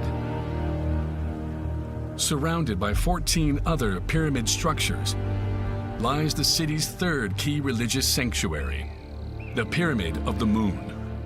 46 meters high, 149 meters wide, and 168 meters deep, it is built on multiple levels connected by monumental staircases. It has been heavily explored since the first Central American expeditions, and 345 meters of tunnels have been dug here in hopes of unraveling its secrets. The excavations revealed incredible discoveries. The Moon Pyramid was constructed over a sequence of time. So imagine an onion. It started off as a small dirt mound, and then they built over and over until it became larger and larger. And so we know from doing tunnel excavations at the core of the pyramid that there were 7 building phases. The first pyramid, which is only 23 meters wide, was designed to support the second, and the second supported the third. This system allowed to limit the amount of backfill needed for each step. In total, 7 pyramids were built over 3 centuries at the northern limit of the Avenue of the Dead. One of the most important kind of dimensions of the city was the front of the Moon Pyramid itself. It always had to start from that point because this point to, for example, the end of the Avenue of the Dead was a certain number of measurement units. And so that's why they decided that they always have to have the pyramid start from this section. The Avenue of the Dead is 2,156 meters in length, which corresponds to 2,600 Teotihuacan measurement units, meaning 10 times the number of days on the ritual calendar. Striving to preserve the exact length of the Avenue of the Dead, the Teotihuacanos gave the Pyramid of the Moon a very particular shape. Originally, it was a kind of mound that grew 3 times. When they build the 4th construction pyramid, it becomes much larger. It becomes what we know as a monumental scale, right? So when they decided to add an adosada structure, that's an annexed platform on top of the main body of the pyramid, they decide to cut the edges of the smaller mound and then build another main pyramid behind it because that front had to be maintained. So they're building over from the front into the back. An important religious symbol, the Pyramid of the Moon was key to the strategy adopted by the leaders of Teotihuacan to make this city the most popular site of pilgrimage in Mesoamerica. You could consider Teotihuacan the great Mecca of Mesoamerica. That's why we think this large street, the Avenue of the Dead, which is over 70 meters wide, was designed to receive thousands of people from all over Central America. You could imagine that on certain occasions, you would have parades where people will be looking onto the avenue, all of the people walking into the dedicatory space. The conch shells, you could hear them in the background, but also the screeches and the roars of the pumas and the eagles. And this would blow them away. I mean, all those things painted now. And they would go back and be impressed and take some, Teotihuacan influences with them. These pilgrims spread the word of Teotihuacan's grandeur across all of Mesoamerica. Thousands of them journeyed here to partake in lavish ceremonies that marked the start and end of each phase in the construction of the Pyramid of the Moon. Rituals during which jaguars, pumas, eagles, or even humans were sacrificed. The great priest would finish off his victims by ripping out their hearts. The corpses were then buried in one of 6 burial chambers within the pyramid's filling, all precisely aligned along a north-south axis. The way that they are arranged within the dedicatory space is very important, both its orientation, but also the quantity. Certain numbers keep reappearing. For example, certain calendric numbers, like the number of days, months of years. The number 18 comes up significantly. It's the number of golden eagles that were sacrificed in burial 6. Half of this number, 9 were sacrificed in burial 2. I think so far, everything about Teotihuacan is intentional. It's just incredible to think about how they were able to conceive of such a master plan and not only think about it, but execute it. It was these 3 sanctuaries that made Teotihuacan the most important religious center in all of Mesoamerica. And yet, barely 2 centuries after its rise, the city underwent a new revolution.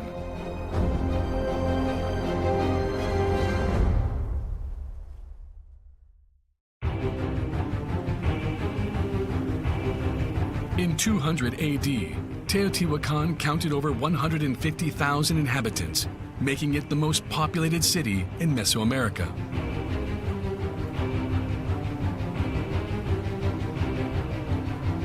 On either side of the Avenue of the Dead and its lavish temples, entire neighborhoods sprang from the earth. These residential complexes, much like the Great Pyramids, were subject to very strict rules of construction.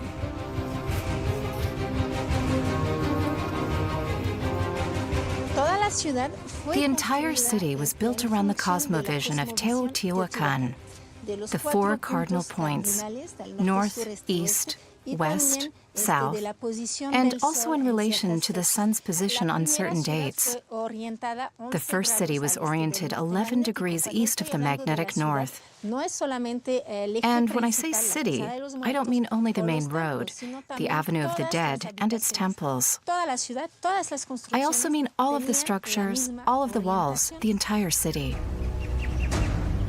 Tens of thousands of dwellings that the new king wanted to tear down as the ruler wanted to impose a radical change to the city's interpretation of cosmogony. Reorient the city 15.5 degrees east of magnetic north. A change that would lead to a large part of the city being destroyed and rebuilt to fit the new layout.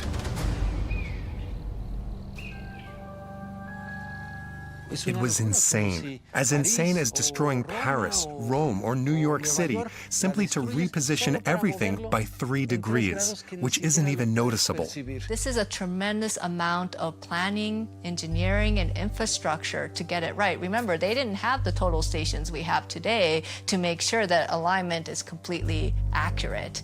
And the people residing in these locations didn't just squat down. And so it's amazing to think about as far as what it took to convince the already settled people to reorient because it's not just reorienting a building, it's reorienting the way that you walk, the way that you have access in and out to the city center and in, right? Getting your way to the marketplace. It orients your daily life in a very fundamental way. How could one king, as powerful as he may have been, impose such a radical change upon his people? The answer lies perhaps within the structure of the living quarters itself, an iconic part of the city.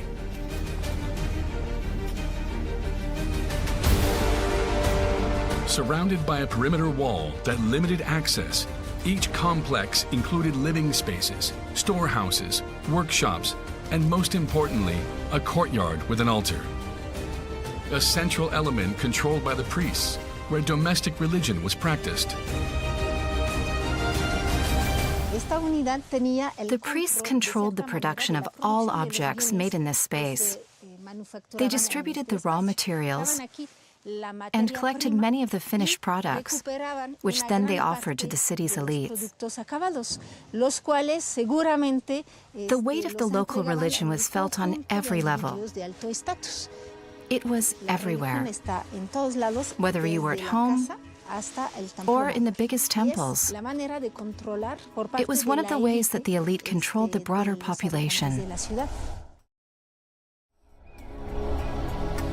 Like the Great Pyramids, the entire city was painted in red pigment extracted from a stone, hematite.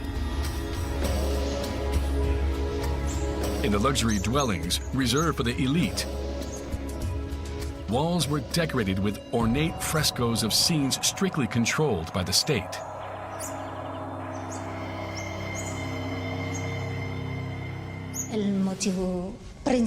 The principal theme was this mountain. It's an allusion to the Tlaloc, the god of the rain, the most important god in Teotihuacan. For example, in this part, we see what appears to be a depiction of a sacrifice. There are also decapitated heads. It's obvious that this is more than a simple decorative painting. It is also a clear representation of the Teotihuacano cosmovision. One of the ways they controlled the people was by conveying the state's messages in stone.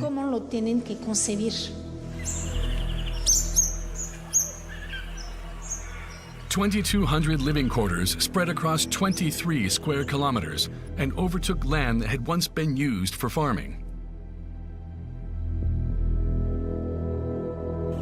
To continue to grow their city, the leaders of Teotihuacan made what could be considered a surprising decision. Around 150 AD, they closed all of the hydraulics, which required great effort, and they stopped cultivating their own food. Why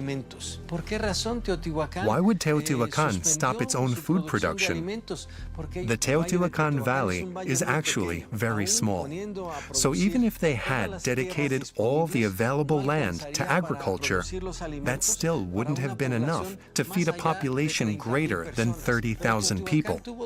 But there were 200,000 men and women living in Teotihuacan, which means that most of the food consumed in the city was imported. A dependence that could become the city's Achilles heel. The Teotihuacanos made a very risky bet and decided to make the city the largest artisanal production center in Mesoamerica. To that end, they shifted their focus to a strategic resource that was widely available in the valley: obsidian.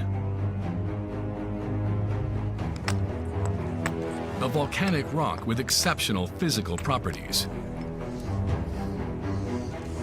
Obsidian is a volcanic rock with very sharp edges. It was the only material they could use to make blades for sacrifices or weapons. We believe there were numerous workshops in the city that were dedicated to making objects out of obsidian. We know that obsidian played an extremely important role in the city's economy, and we found obsidian artifacts in other places far away from Teotihuacan.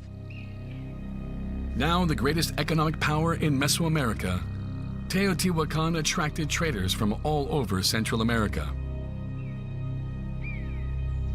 Entire neighborhoods of foreigners began to spring up. The Zapotec neighborhood, located 3 kilometers west of the Avenue of the Dead, was specialized in the production of stucco. In the northwest, there was a neighborhood that regrouped people from the Veracruz region and the Maya lowlands. Today, Teotihuacan would have been a multi-ethnic city, like New York City or Paris, where people from all over the world dress and speak in a variety of ways. It seemed like nothing could stop the incredible growth of the city. A regional power up until then, Teotihuacan was about to take a new step in its quest for domination.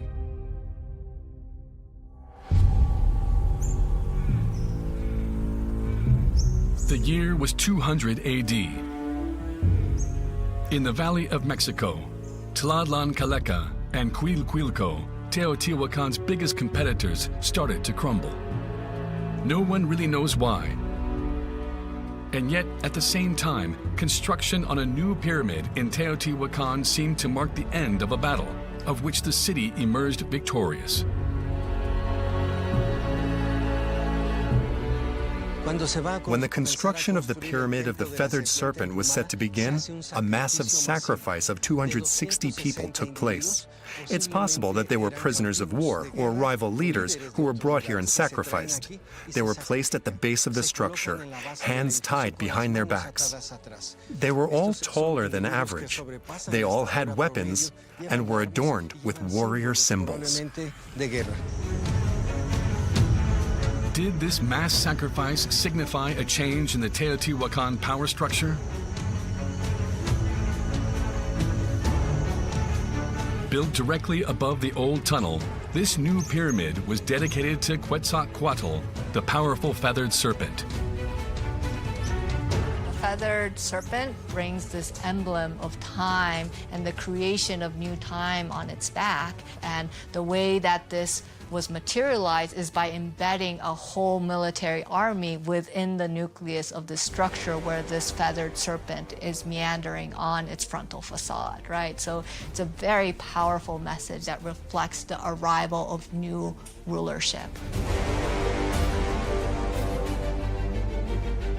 A new sovereign had thus taken control of the city. An authoritarian leader whose goal was to make Teotihuacan the first empire of Mesoamerica. The new pyramid was meant to surpass everything that had been previously built. To do so, architects had to adapt a new style. Talud tablero. This style uses an inward sloping wall, the talud, to support a vertical slab that's perpendicular to the ground, called the tablero. This technique created significant areas of ornate facades that further served the state's propaganda. The Feathered Serpent Pyramid was very innovative at that time period because of the integration of three-dimensional sculptures with the building. Originally, those sculptures were painted with a lot of different colors, including green, white, black, and also yellow. Usually, Mesoamerican pyramids were painted in just one color.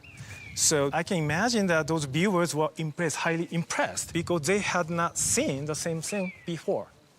We think that those Teotihuacan elites wanted to impress people by inventing something new, which is associated with the new order established with the building of this pyramid. Carved out of heavy blocks of andesite, the sculptures seemed to float on the sides of the building, an illusory effect created by an ingenious system. In order to integrate three-dimensional sculpture into the building, they invented a new technology called tenon sculpture. So here we see the serpent head, and this part is called a tenon.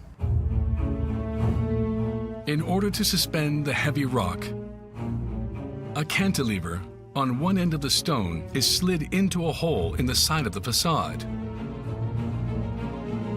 Within the pyramid, a chamber made of heavy stone holds up the sculpture by counterbalancing its weight.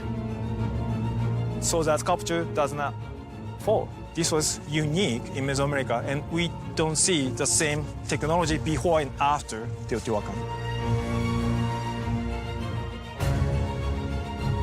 Previously conducted in a highly intimate setting within the tunnel, the rituals for the transmission of power now took place in public. To that end, the Pyramid of the Feathered Serpent was incorporated into an architectural complex of over 160,000 square meters, designed as an enormous stage, La Citadella.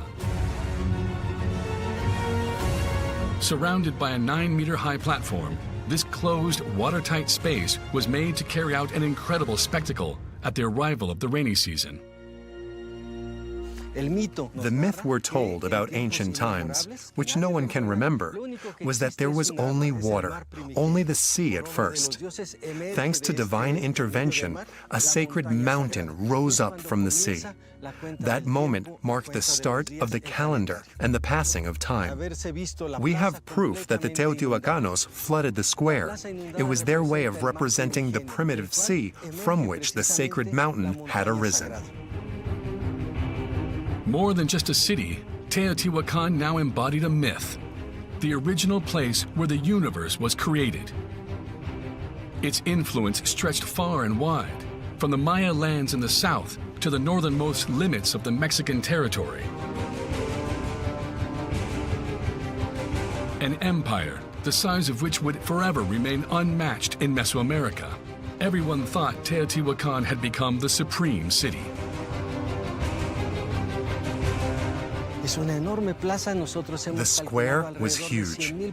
According to our calculations, around 100,000 people must have participated in the rituals. We think it wasn't simply a ritual to mark the passing of power among leaders in Teotihuacan. It might have also been used by other governments and perhaps even Maya kings, who came here when it was their turn to be anointed. Ruler of Copan pilgrimed to Teotihuacan to become enthroned as king of Copan. Kinishashkukmo was at Teotihuacan and went back and became the ruler of Copan. So it was an important voyage, a religious voyage, to create your identity as the ruler himself. In 5 centuries, Teotihuacan had in turns become a popular pilgrimage site, then the biggest city in Mesoamerica, and finally an empire. A city built by hundreds of thousands of men from all over Central America, all convinced they were carrying out the work of the gods.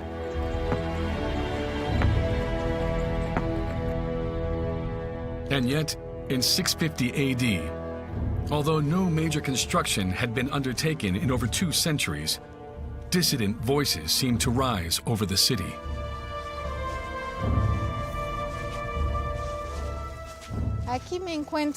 Here we're standing at the intersection of multiple streets. You can see the sides of various residential complexes. Suddenly, the roads were made narrower, and surveillance buildings were put into place to control who could access the various complexes. It seemed like the elite were trying so hard to control the lower-class people that the latter probably began to rebel. We think that conflict began to grow between the 2 social classes.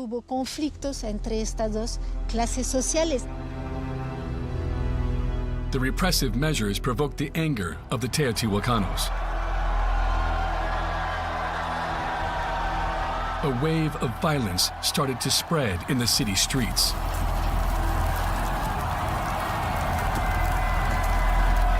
It was violent, there's a lot of burning, and particularly I'm talking about the ceremonial center, right? We have a lot of evidence of burning in various areas. So I do think it had to do with a collapse with the central authority itself. That is probably quite spectacular, because think about the scale, and these are not wooden structures, right? So it would have required a lot of planning and a lot of resources to complete the level of burning that we see in the city itself. The elite overthrown, Teotihuacan became no more than an empty shell, and its religious center collapsed into a pile of ashes. The city's residents fled. We have proof that certain places were abandoned very suddenly. We found grindstones that they used to grind grain. And when we removed them, there was still cornmeal residue on them. The people must have fled quickly, leaving behind anything heavy, taking with them only what they could carry.